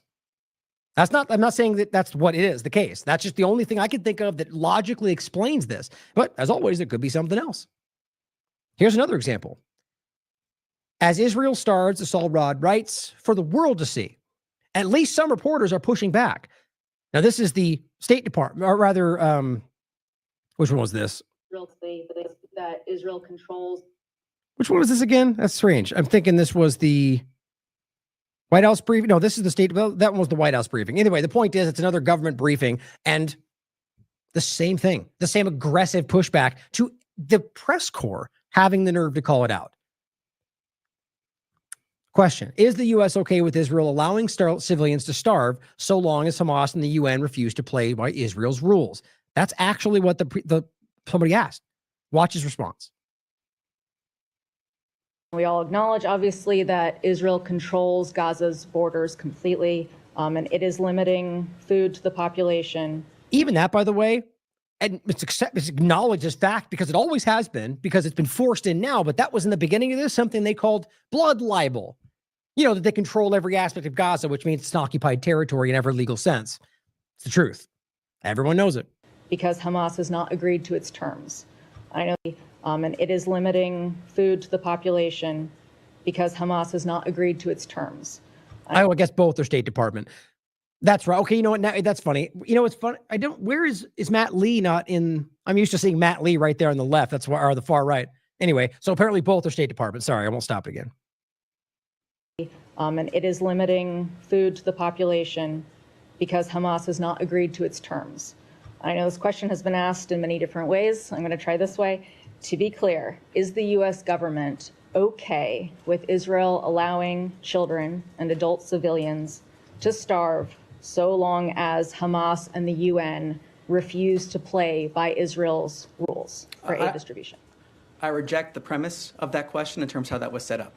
Oh, the righteous indignation. What's wrong about it? Are you okay with these people starving as long as you can say, well, they just don't want to do what Israel wants? Isn't the objective to help people starving? Shouldn't you step in and go, Israel, it doesn't matter right now because they're going to die in the meantime? There's nothing wrong with the premise. You just know you're supposed to stand, circle the wagons when it becomes Israel being called out. This humanitarian catastrophe lies at the feet of Hamas, who could end this conflict today by releasing the hostages and laying down their arms. Oh, yeah. Oh, you think so? Despite the fact that they said explicitly that would not end the war like 75 times, or the last time they had agreement to go into phase 2, which that would have released all the final hostages, Israel stopped that from happening, or the other 17 times they've broken the deal just before they could do that, or the 3 times, I think it was at least 2 times. God, it's been everything blended. I think it was the 8th and the 9th, or it was 9th and the 10th, that they offered twice a full exchange for the ending of the war. And Israel said, nope, hostages are secondary. I've shown you that clip, that video, those statements many times. It's the fact. So this idea, the lame argument of just release the hostages, they've told us that wouldn't end it. No, and many, many, many times. This guy, I guarantee you, knows that. Genocide supporter. You're complicit. That suggests that short of Hamas doing that. Question in terms of how that was set up. This humanitarian catastrophe lies at the feet of Hamas, who could end this conflict today by releasing the hostages and laying down their arms. Hamas. That suggests that short of Hamas doing that. Right. What they're trying to say is that means right there, you're going to say, okay, then we're going to starve you guys until you do what we want. Because guess what? That's what's happening. We've been saying that from day one, because guess what? Israel's government told you that. They said no food, no water, no fuel. It's just stupid how obvious this is. Kids are dying. Doctors don't have medicine. They don't have fuel. This is something that we have dedicated. The president and the secretary have been dedicated to getting as much aid as we can into Gaza in a way where it's not being looted by Hamas. Just really quickly, I think I said I wouldn't stop, but I'm sorry. But the point is, you know me. Somebody right there came up to that person, I think, and she's like, no. Right? Like, maybe you're going to have to leave if you keep interrupting. Like, that's the sense I get. Because it happened with Blumenthal. It happened with Husseini. You don't toe the line, you get removed. That's access journalism for you right there. The bottom line is that everyone in that room is like, that's ridiculous. You just made a case for collective punishment. Again, just like Tammy Bruce, what you're doing is supporting genocide. And if you know that, which I find impossible to believe that you don't, then that means you're okay with that. That speaks more than you could possibly know about who this person is. It is something that we... Short of a change by Hamas, the U.S. government will stand by. I'm going to answer this question. He doesn't. We have been dedicated to getting those 90 million meals into Gaza in a way where it has not been looted by Hamas. We have been dedicated to getting aid into Gaza. It is something that the Secretary and the President have talked about, worked for. These discussions of getting more aid into Gaza have been part of that ceasefire we are hoping for. But again, the blame of this lies at the feet of Hamas, and that is not that is the fact of the matter. Short of Hamas. That's not answering the question. You see, he just reiterated 3 times in a row the same stupid point. Didn't answer the question. So, as she reiterates, short of doing that, you're going to let them starve. Hamas doing something, changing its behavior, the U.S. government will allow the situation to proceed as is. The U.S. government is supporting an effort to get 90 million meals. Still won't answer it because he knows what the point is. You can't deny it. You are collectively punishing the population until the UN acts in the way that Israel thinks is appropriate, even though they're not doing anything, even though it's Israel that's caused it from day one, and that's just their broken narrative. Everyone sees it. Into Gaza. The U.S. government is supporting an effort to get as much aid as possible to the people that need it without it being looted by Hamas. That is the actions of the U.S. government in terms of supporting that effort, and we call on other... Those aren't actions, by the way. That's a sentiment, right? That's a plan. That's not action. They keep showing you how either dumb they are or how lost they are. They don't have an answer. So his actions they've taken are to get aid in there eventually. That's not an action, man. That's a stated idea that you haven't accomplished. They're lost. To support that effort to get as much aid as we possibly can. Of course, it will never be enough. It is something we are continually working for to get. What are you talking about? Of course it could be enough. If you gave them enough, it would be enough. What a stupid thing. This is not some endless, unseen endpoint. They're starving to death. Give them enough food and they won't be starving. Pretty simple, actually. And all you're doing is making sure that you make up narratives, just like the pier.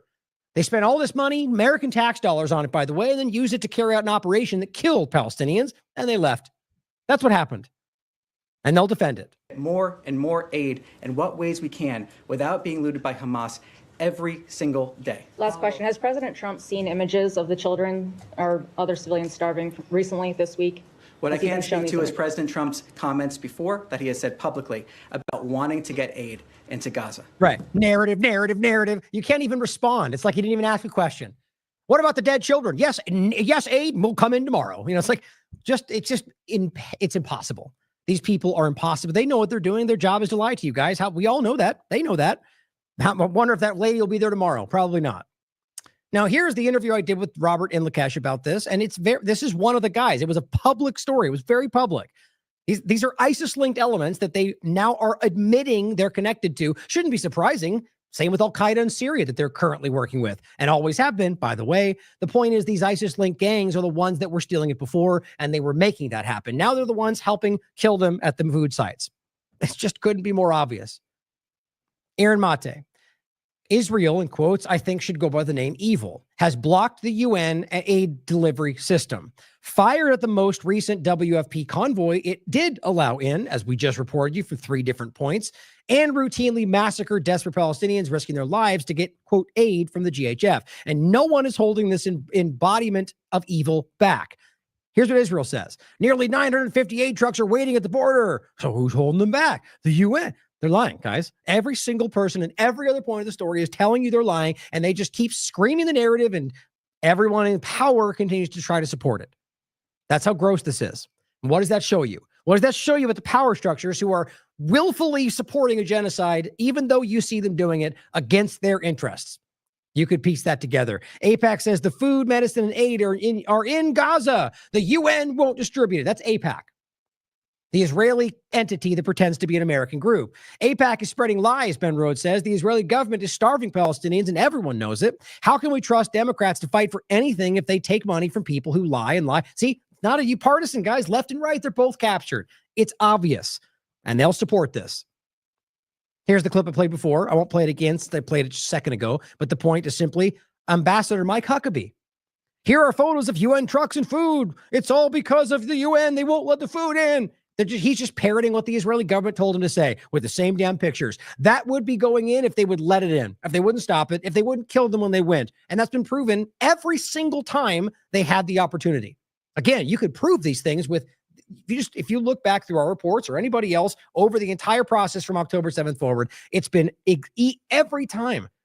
Even like, there's a moment of opening and they're engaged. Otherwise, they are able to do it. And again, Logan King Jack here says Israel is shooting the people trying to get the aid in, as they just did.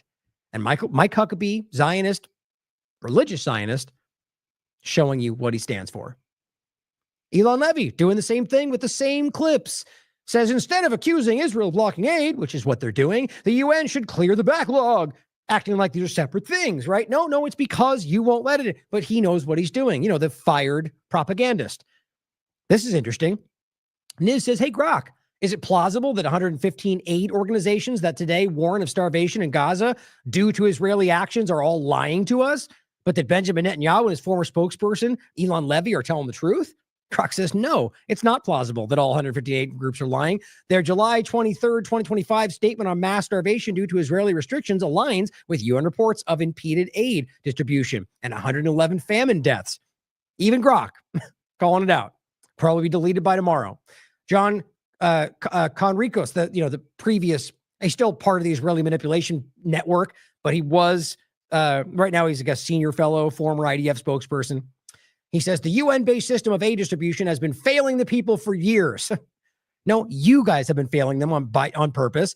First, they enabled Hamas to build hundreds of miles of tunnel using aid. Oh, they used food to build tunnels? Oops. You see, because they didn't give them food. They gave Hamas money. Because you have to understand, guys, you don't give money as aid in a place where you can't buy the aid. You understand the reason they're putting the aid in is because the aid is not there. So if you're pretending you gave them money to buy aid that's not there, you're a moron. So the realization is he just admitted that you gave money to people and they built these tunnels. Now, really, you could argue that you could prove like Shifa was built by Israel. That's there. Barak admitted that. Ehud Barak.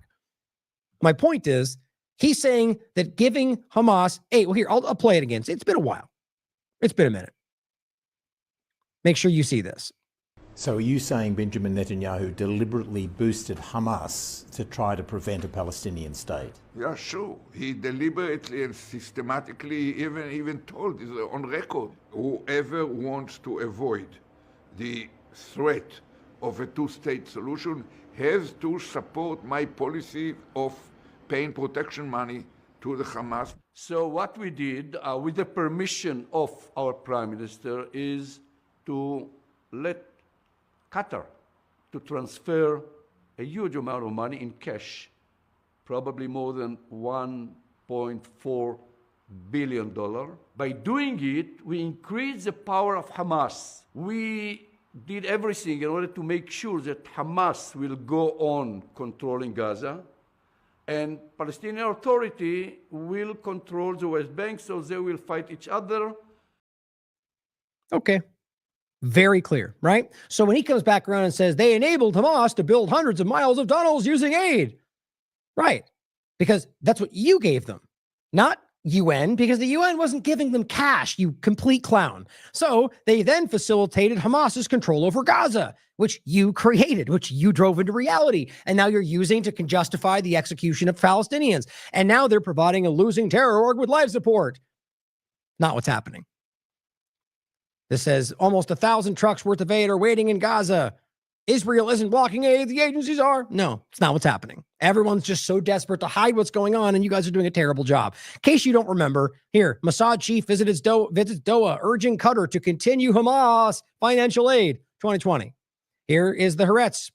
Haaretz post on October 9th, 2 days after October 7th. Quote, anyone who wants to thwart the establishment of a Palestinian state has to support bolstering Hamas and transferring money to Hamas. Quote, this is part of our strategy. That's Netanyahu speaking to his Knesset members on March 29th, his Likud party's Knesset members. It's all documented. It's all very easy to prove, guys. I'll make sure I grab that for you. Hold on. Always include the show notes. As always, everything I show you will be included. Oh, by the way, I made as I rarely do, a show from a few days ago. I somehow didn't save it. I thought I did, so it's missing the show notes. I apologize for that. 99.9% of the time, it'll always be there. Her Katie Pavlich says, imagine hating Israel and Jews so much that you're willing to starve Gazans to make a point. That's what the UN in partnership with Hamas is doing right now. What a moron. So this is a 1 million follower influencer of some kind who is blindly taking the narrative that that's what's happening. So imagine hate. So apparently now the UN just hates Jews. So they're going to starve all of Palestine to make a point. Like, how do you even think that makes sense? And secondarily, that's not even what the facts show. Everybody else can see that. But either this person's paid to lie, because that's what they do with influencers, or she's just a dumb influencer who doesn't realize that she's blindly taking the narrative of somebody online. It's obvious this is not what's happening. And then you're going to say that, and like even bringing in you hate Jews shows you how dumb you are in this conversation. First of all, it's certainly possible, but would you show me the evidence of why you make that argument that the UN collectively as a body of multifaceted entities, we hate Jews so much that we're going to make sure we don't feed the people that they're fighting? Because that'll make a point. I mean, you don't realize how dumb you sound? And see, this is the problem. There's so many people out there with 1 million followers who are willing to scream whatever they're told, or that they are too stupid to know they're wrong. Now here, the IDF comes out showing you the kind of propaganda they push. Now, there's two ways to look at this. They say, watch the footage that reveals senior Hamas terrorists boasting about their meals. Yeah, they really look like senior Hamas terrorists to me. While accusing of starvation, they're actually trying to sell you again on the fact that Hamas, well, first of all, one side of it is there is no famine, right? There's no starvation, there's no famine, except simultaneously there is, but only Hamas is feeding. You see how that works? Both at the same time, because they'll let you pick which one you like.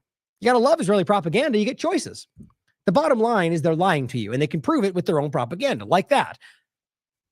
But how do we know what this is? How do we know what this video is of a bunch of random people with fruit in like a shelter, a cave? It doesn't even look like a tunnel to me. You can see above the ceiling right there. It's clearly an open area. The sunlight's in. The bottom line is they're trying to say that this is Hamas feeding everybody. So that proves that there's no famine, or that there's no starvation. Guys, this is the best they can do. Reem says there's no reference or no proof that they're Hamas, but it doesn't matter because to you, everyone is Hamas, including children. In the video, he says in Arabic that Abu Bakr sent this to them, who's probably a friend. Fresh fruit in the time of genocide while you're bombing everything? First of all, fruit seems like something you might be able to find, on trees somewhere. But either way, I don't know anything about this. And nobody should just assume anything from a group that's been caught lying about almost everything that's put out. You're blocking aid, he writes, and these fresh fruits don't look like the stolen humanitarian aid to me. To entertain your point, if those are Hamas, what does it have to do with thousands of children, women, and men too? Unless you're advocating for collective punishment, and you are. See the point? They just can't stop showing who they are. Here are real images of starving babies, but then you'll all psychopaths. You have no empathy whatsoever. It's all over, guys. Everywhere you look, from every possible place of standing, are showing you what's happening. And yet they put this out. They put a video out like this, showing men eating food and fruit on the ground. I mean, it just kills me that anybody actually I think that's the point. I don't think anyone's buying this. I think people who want this to be their side, or rather, support the side, will go that. It is team sport politics on a dumb scale, like a really silly, ridiculous, cartoonish scale. Same thing. Another guy doing the same thing. Saying, well, Hamas spreads false propaganda about famine in Gaza.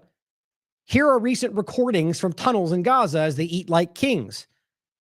Okay, so here's the thing. Again, guys, let's just even say they had all that food in this thing. How does that prove there's no famine?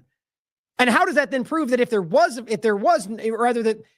first, this is the kind of the funny point about it. If your argument is they have hoarded the food, then that means there is a famine. So the argument is that there's no famine, but because they're hoarding that, they're lying about it. But that your own argument contradicts itself. But again, just to try to piece together the stupid thing he was trying to propagandize about, let's claim that they're hoarding the food, and that's why there's a famine, which is what he was trying to say. How does that amount of food in this one spot prove that that's what's happening? And then the other guy's point, are you telling me you're bringing in this, fresh fruit? And that's not what they're bringing in, guys. It's all packaged and it's not even stuff like you can see below there. It just kills me. that this is what you're getting, and that anybody gives this any credence. Joanne Marie says, words cannot describe how cruel and evil you people are, and shows the IDF, or rather the Haaretz report about the IDF. It's a killing field, says an IDF soldier ordered to shoot deliberately at unarmed Gazans waiting for food. We just played for you a U.S. mercenary telling you the same thing. We played for you 3 different views from multiple agencies telling you that they just casually opened fire on a whole crowd. You have a video next to this where they're doing the same thing. But yes, let's listen to this guy who wants to tell you because of these fruit in his hand, there's no famine. You realize if that's the best they can do, that's why they're here. Here is a person in Tel Aviv. Now, I'm trying to show people this for a long time. Trust me, I'm aware that the majority of people do support this, and that's sad. Abby Martin and plenty of others have shown you that over the years, but it's also important, and just as important, to recognize that there's a large portion, not the majority, but a large portion of this society. I don't mean large in the context of the whole, large in the sense that just hundreds and hundreds of people in any context, or thousands in this case, are a large amount of people. They are trying to tell you that they don't support this. They're trying to tell you the Orthodox Jewish communities in Israel that don't believe in Zionism, that tell you Israel is bastardizing Judaism. They get beat up by the IDF every day they go out there. They're trying to tell you that they support the world. So anybody out there trying to claim it's all Jews, you're wrong, guys, because you can prove that's not true. Clearly there's some, just like there's some Christians, like there's some atheists. There's atheist Zionism that is a huge part of what's going on in Israel. I shouldn't say huge, but prominent enough to where they're high up in the leadership. This person says, happening now in Tel Aviv. We march with pictures of children in Gaza who are starved to death by our government. This is a protest in Israel. And when they do this, guys, they get beat up, sprayed with horrible things, arrested, and they're doing it anyway. We are marching now in Tel Aviv, holding bags of flour and the pictures of these children that have been starved to death by our government and our army. We demand to stop the starvation in Gaza. We demand to stop the annihilation of Gaza. We demand to stop the daily killing of children and innocent people in Gaza. This cannot go on. We are Israelis, and this does not serve us. This only serves the Messianic people that lead us to our demise, because if all the Gazans will be annihilated, we will be annihilated. We cannot agree with starvation. We cannot agree with death and killing. We must do something. So we call from here to people to just refuse to enter Gaza, refuse to serve this death and annihilation. This is the only possible answer right now. See, there are people fighting this, guys. And I said, there are a lot of people in Israel fighting to stop the genocide. Not even close to the majority, sadly, but a lot of people nonetheless. Remember that as Zionists try to manipulate us into incorrectly assuming Judaism is the issue and that no one in Israel cares about Gaza. That's not to say that it's not a part of the larger problem, right? Not as entirety, but that it overlaps with it. Zionism that influences and infiltrates these things. That's the real issue. Of course, I could be wrong. That's what I think the facts show. Truth Souljaw says, meanwhile, Israel's own U.S. ambassador repeats IDF lies about the responsible, which we just showed you, Mike Huckabee. It's disgusting. Now, New York Times reports Israel and the U.S. withdraw from talks with Hamas, just to kind of wrap some of this stuff up. It's just horrifying that this continues. The game they play with these people's lives. The reality being, as Jeremy Scahill writes, Israel announces plans to build a concentration camp in Gaza, which they have many times, and even calling it concentration, guys. It's very clear. And says its aim is to remove Palestinians from Gaza, as they have many times, publicly. Lies about negotiating in good faith, and when the Palestinian side takes negotiations seriously, Israel blows up the deal, and the U.S. and Israel blame Hamas. Same pattern.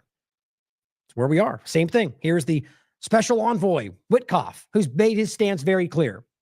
We've decided to bring our team home from Doha for consultations after the latest response from Hamas, which clearly shows a lack of desire to reach a ceasefire. I mean, it's just such blatantly inconsistent. It's just false. It's been very clear how many times they've offered everything they have back to stop this, and they say no over and over. Even phase 2, they were willing to keep going. Israel stopped it. They're the ones who want this to keep going. He says, while the mediators have made it a great effort, Hamas does not appear to be coordinating in action or good faith. We will now consider alternative options to bringing the hostages home, whatever that means. You mean it's doing the same thing you've been doing the whole time and claiming that wasn't the plan? Execution, bombing, starvation. and try to create a more stable environment for the people of Gaza. Can you believe that kind of statement? I mean, everything you're saying screams the opposite. It is a shame that Hamas acted this way, selfish and resolute in seeking an end to the conflict. We are resolute. It's just a sad state of affairs. Gerald says, you worked with Trump to provide subterfuge so Israel can carry out a sneak attack on Iran. Please stop insulting us. Israel doesn't want a permanent end to the war, period. But go on Fox News, you'll get your softballs. Now, here's what Trump just said, just in case we were unclear about where this is going. They lie about what's going on with Hamas. They set them up as the one trying to stop it, and somehow then use that to just rationalize why we can keep doing what's happening. Meanwhile, children are starved to death. They're bombing innocent people, including the hostages they claim they want to save. But here's what Trump wants you to say. So this is the peace president supposedly ending the conflict.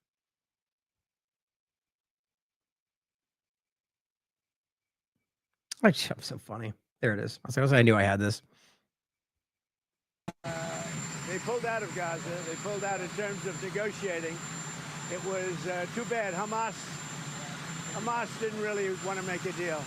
I think they want to die, and it's very. I think they bad. want to die.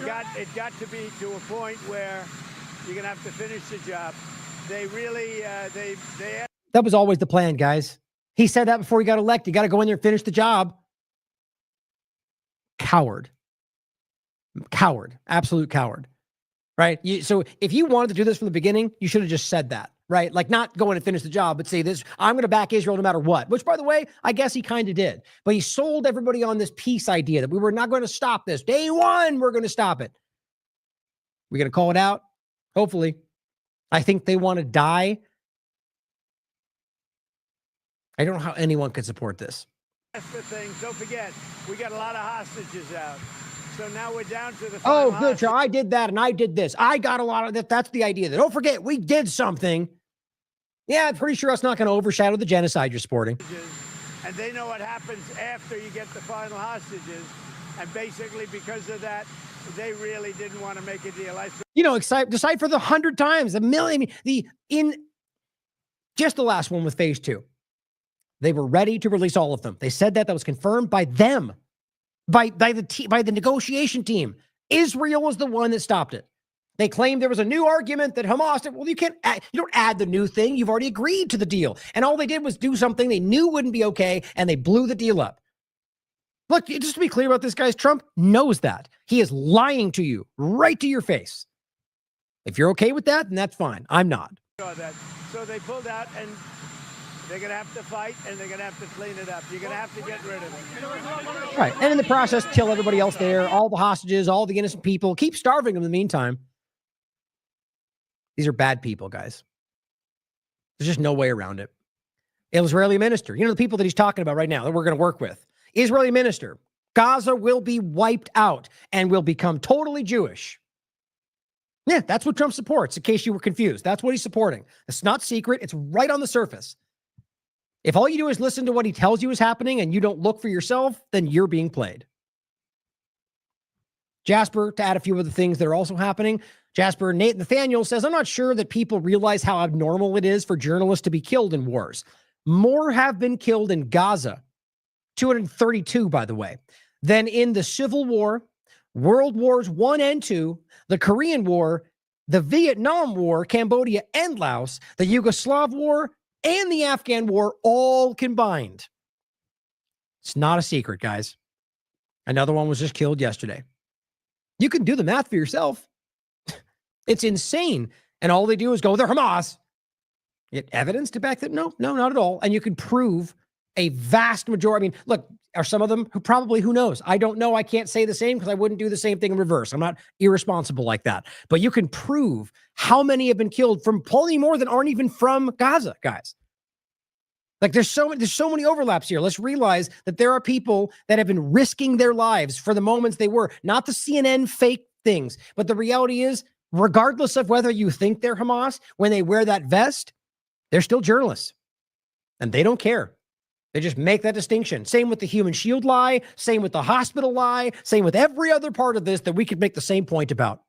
And it's like, I don't even think I need to convince anybody of this, guys. The only people that are going to be going no are the Zionists that don't want to hear it. Here is another video of the endless hundreds of videos you could show just like this, where Irish Israeli reservist unloads a machine gun into a Palestinian homes in the West Bank. This is the West Bank, not in Gaza, in the West Bank. It's just gone. This is what this is showing you now, is that there's the mask is off, like they were just saying. This is happening in Lebanon. Their elements are happening in Syria, both Israeli IDF members and the terrorist groups they work with. It's happening in the West Bank, which is supposed to be part of Israel. They're opening fire on people they don't like.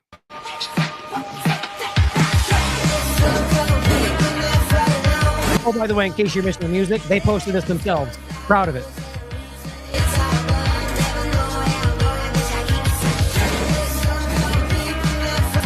That's how this works. Like Yunus Sarawi has been showing you from day one. They post this on their own TikToks and Instagrams and laugh about it. Look at us just opening fire on innocent people. Hashtag, whatever. Just that's what this is. Not a joke, by the way. That's what they're doing. Doing little dances and making fun of dying children. Like it's a just regular day. Doctors Against Genocide put this out. This was on the 24th. Doctors report horrifying symptoms unseen in modern times. Hair loss, fluid retention, organ failure. A whole generation now faces lifelong cognitive and physical impairments due to starvation during critical brain development years. One doctor said Israel has used the dirtiest weapon in history, starvation. Hospitals lack basic nutrition supplies, even for medical staff. The WHO, Oxfam, and the UN have all raised alarm. Famine is killing children in Gaza at unprecedented levels. Settlers, this was today, said to disconnect water supply for 30 Palestinian villages in order to fill up a pool. That's the story. Haaretz reports that. No big deal.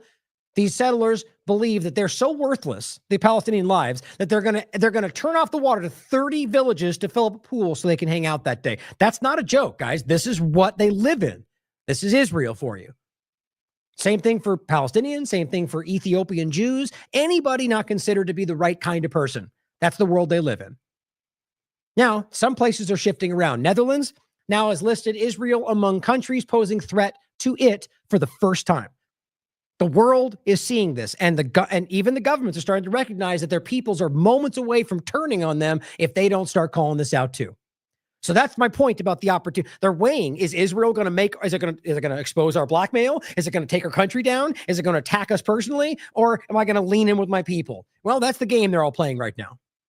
Here, Daniel Amora says, Colombian President Gustavo Petro, as Commander-in-Chief of the Armed Forces, I have ordered not a single ton of coal will be sent to Israel, and I take full responsibility. Colombia will not be an accomplice of genocide. Good for him.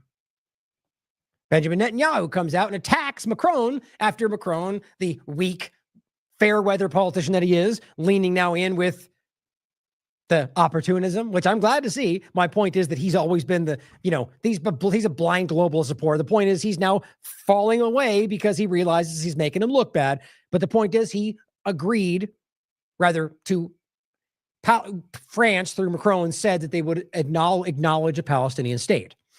Benjamin Netanyahu said, we strongly condemn Macron's decision to recognize a Palestinian state. Why? Isn't that what you've been saying for years is what you've been fighting for? Isn't that exactly what Trump says they're trying to work toward?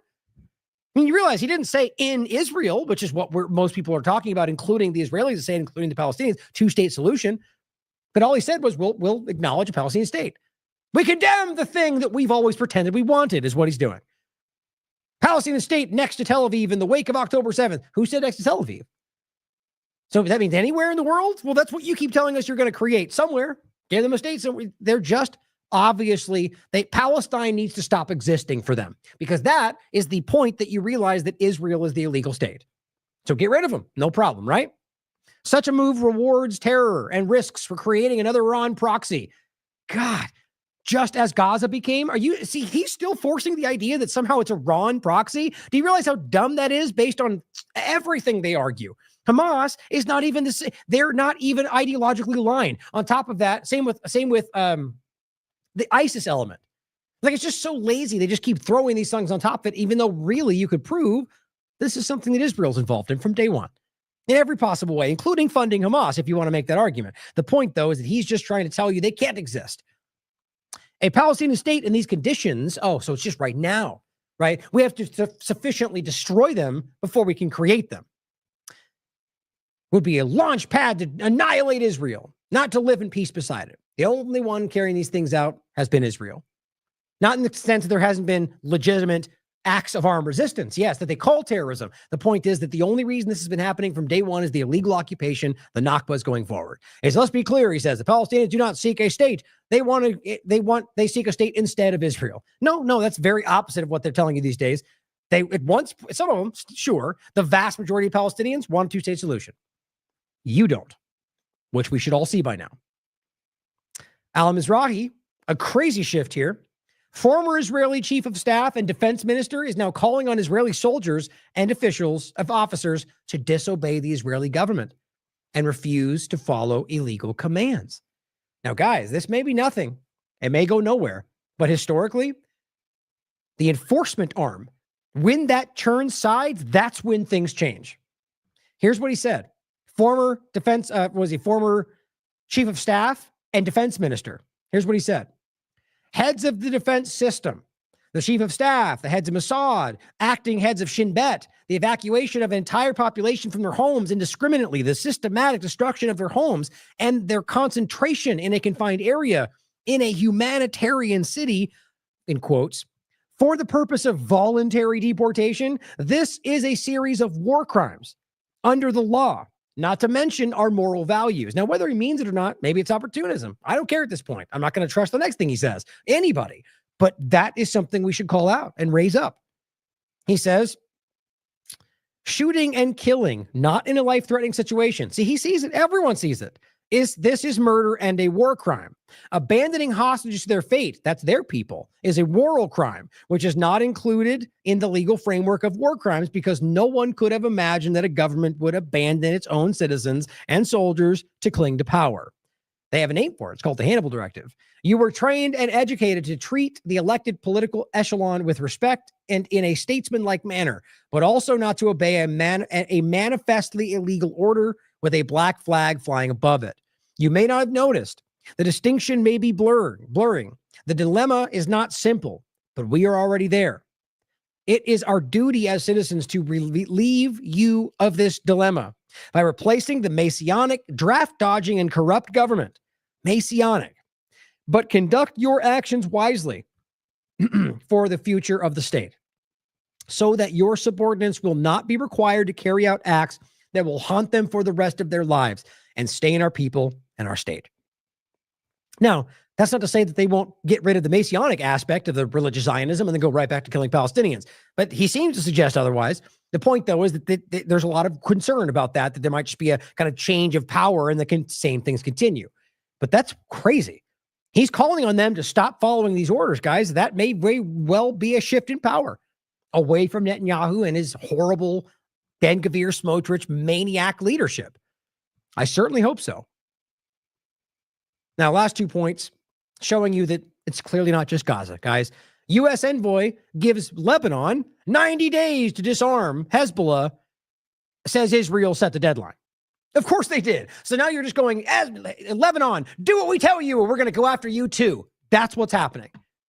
Surprise, surprise. I guess it wasn't just Gaza, right? Because they're already engaged on multiple fronts. Lebanon, Syria, Gaza, that's what they're doing. It's greater Israel. It's the greater Israel genocide. Guys, it's right in front of you.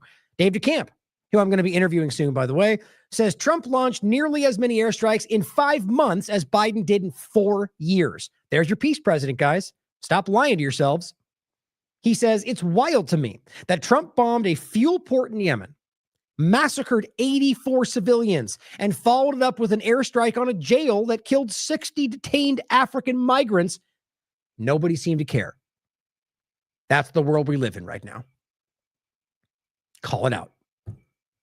Do something about it. My God. Some of these days it just gets to you, you know? It's not even necessarily that it's happening. That's bad enough. It's just that how do you come to terms with what this is all showing you? You just do, guys. You just accept it. You acknowledge what's happening, question it, wonder if there's another narrative, another piece that will add to it, but look at what we're seeing. Look at what you can see in front of you and just stop lying to yourself about how real it is. how immediately this can affect your life. And you know, the narrative they always tell you how, I mean, this is what something people have been saying from the beginning, that we're all Gaza, or that we're next. You know, that as soon as they're, you know, it's the same thing you hear from them. Like, after them, they're coming for you. Maybe that's because that's what they're thinking. The idea being that clearly we can see how this goes. Once they're done with that, Lebanon's next. Once Lebanon's done, then it's Syria. You can see the way this is going. How long until it's you? Now, I'm not saying I know that's going to happen, because I wouldn't be as irresponsible as them. But the obvious reality of the way the U.S. and Israel conduct themselves, they take what they want when they want, and they do not care about the outcome. They don't care about your interests. So if we don't see what's happening, if we don't set the precedent now, like you can argue was World War II, that's the narrative we tell ourselves anyway, that we won't let this happen again. Well, if we can set the precedent now, if we can acknowledge what this is, that we all see, maybe, just maybe, we can actually build a better path. It's worth trying. I sure as hell like to give it a shot.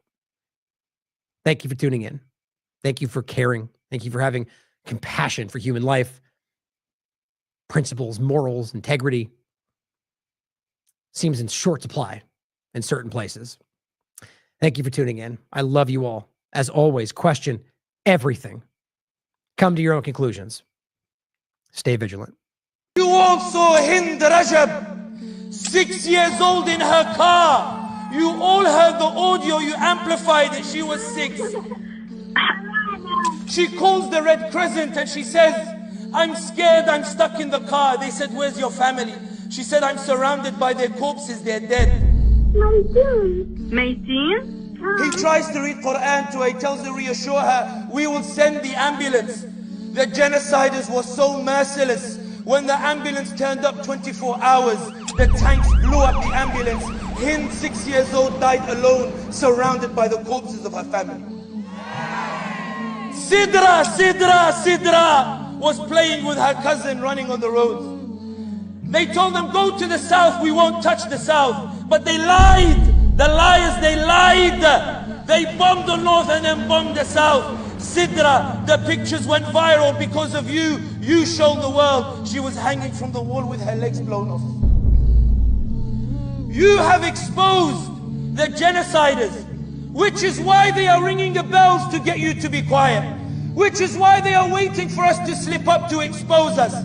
They are worried that now that the world has seen the truth, the highest Jewish representative in the US in the Senate, Chuck Schumer himself, comes out and says Israel is on course to becoming a pariah state. Elizabeth Warren says that if the law is to be applied, Israel is committing genocide. Even the right-wingers in Donald Trump's rally, they're chanting genocide Joe, genocide Joe. You entered areas Palestine couldn't enter before. You delivered the message to corners it couldn't reach before. It wasn't because of the mainstream media. It was you. You carried the voice. You are making the change. You are changing the world. They are desperate for you to go home. They want you to pack your tents and go home. Tell them and roar, we're not going home until Palestine is free. Roar and let them hear it.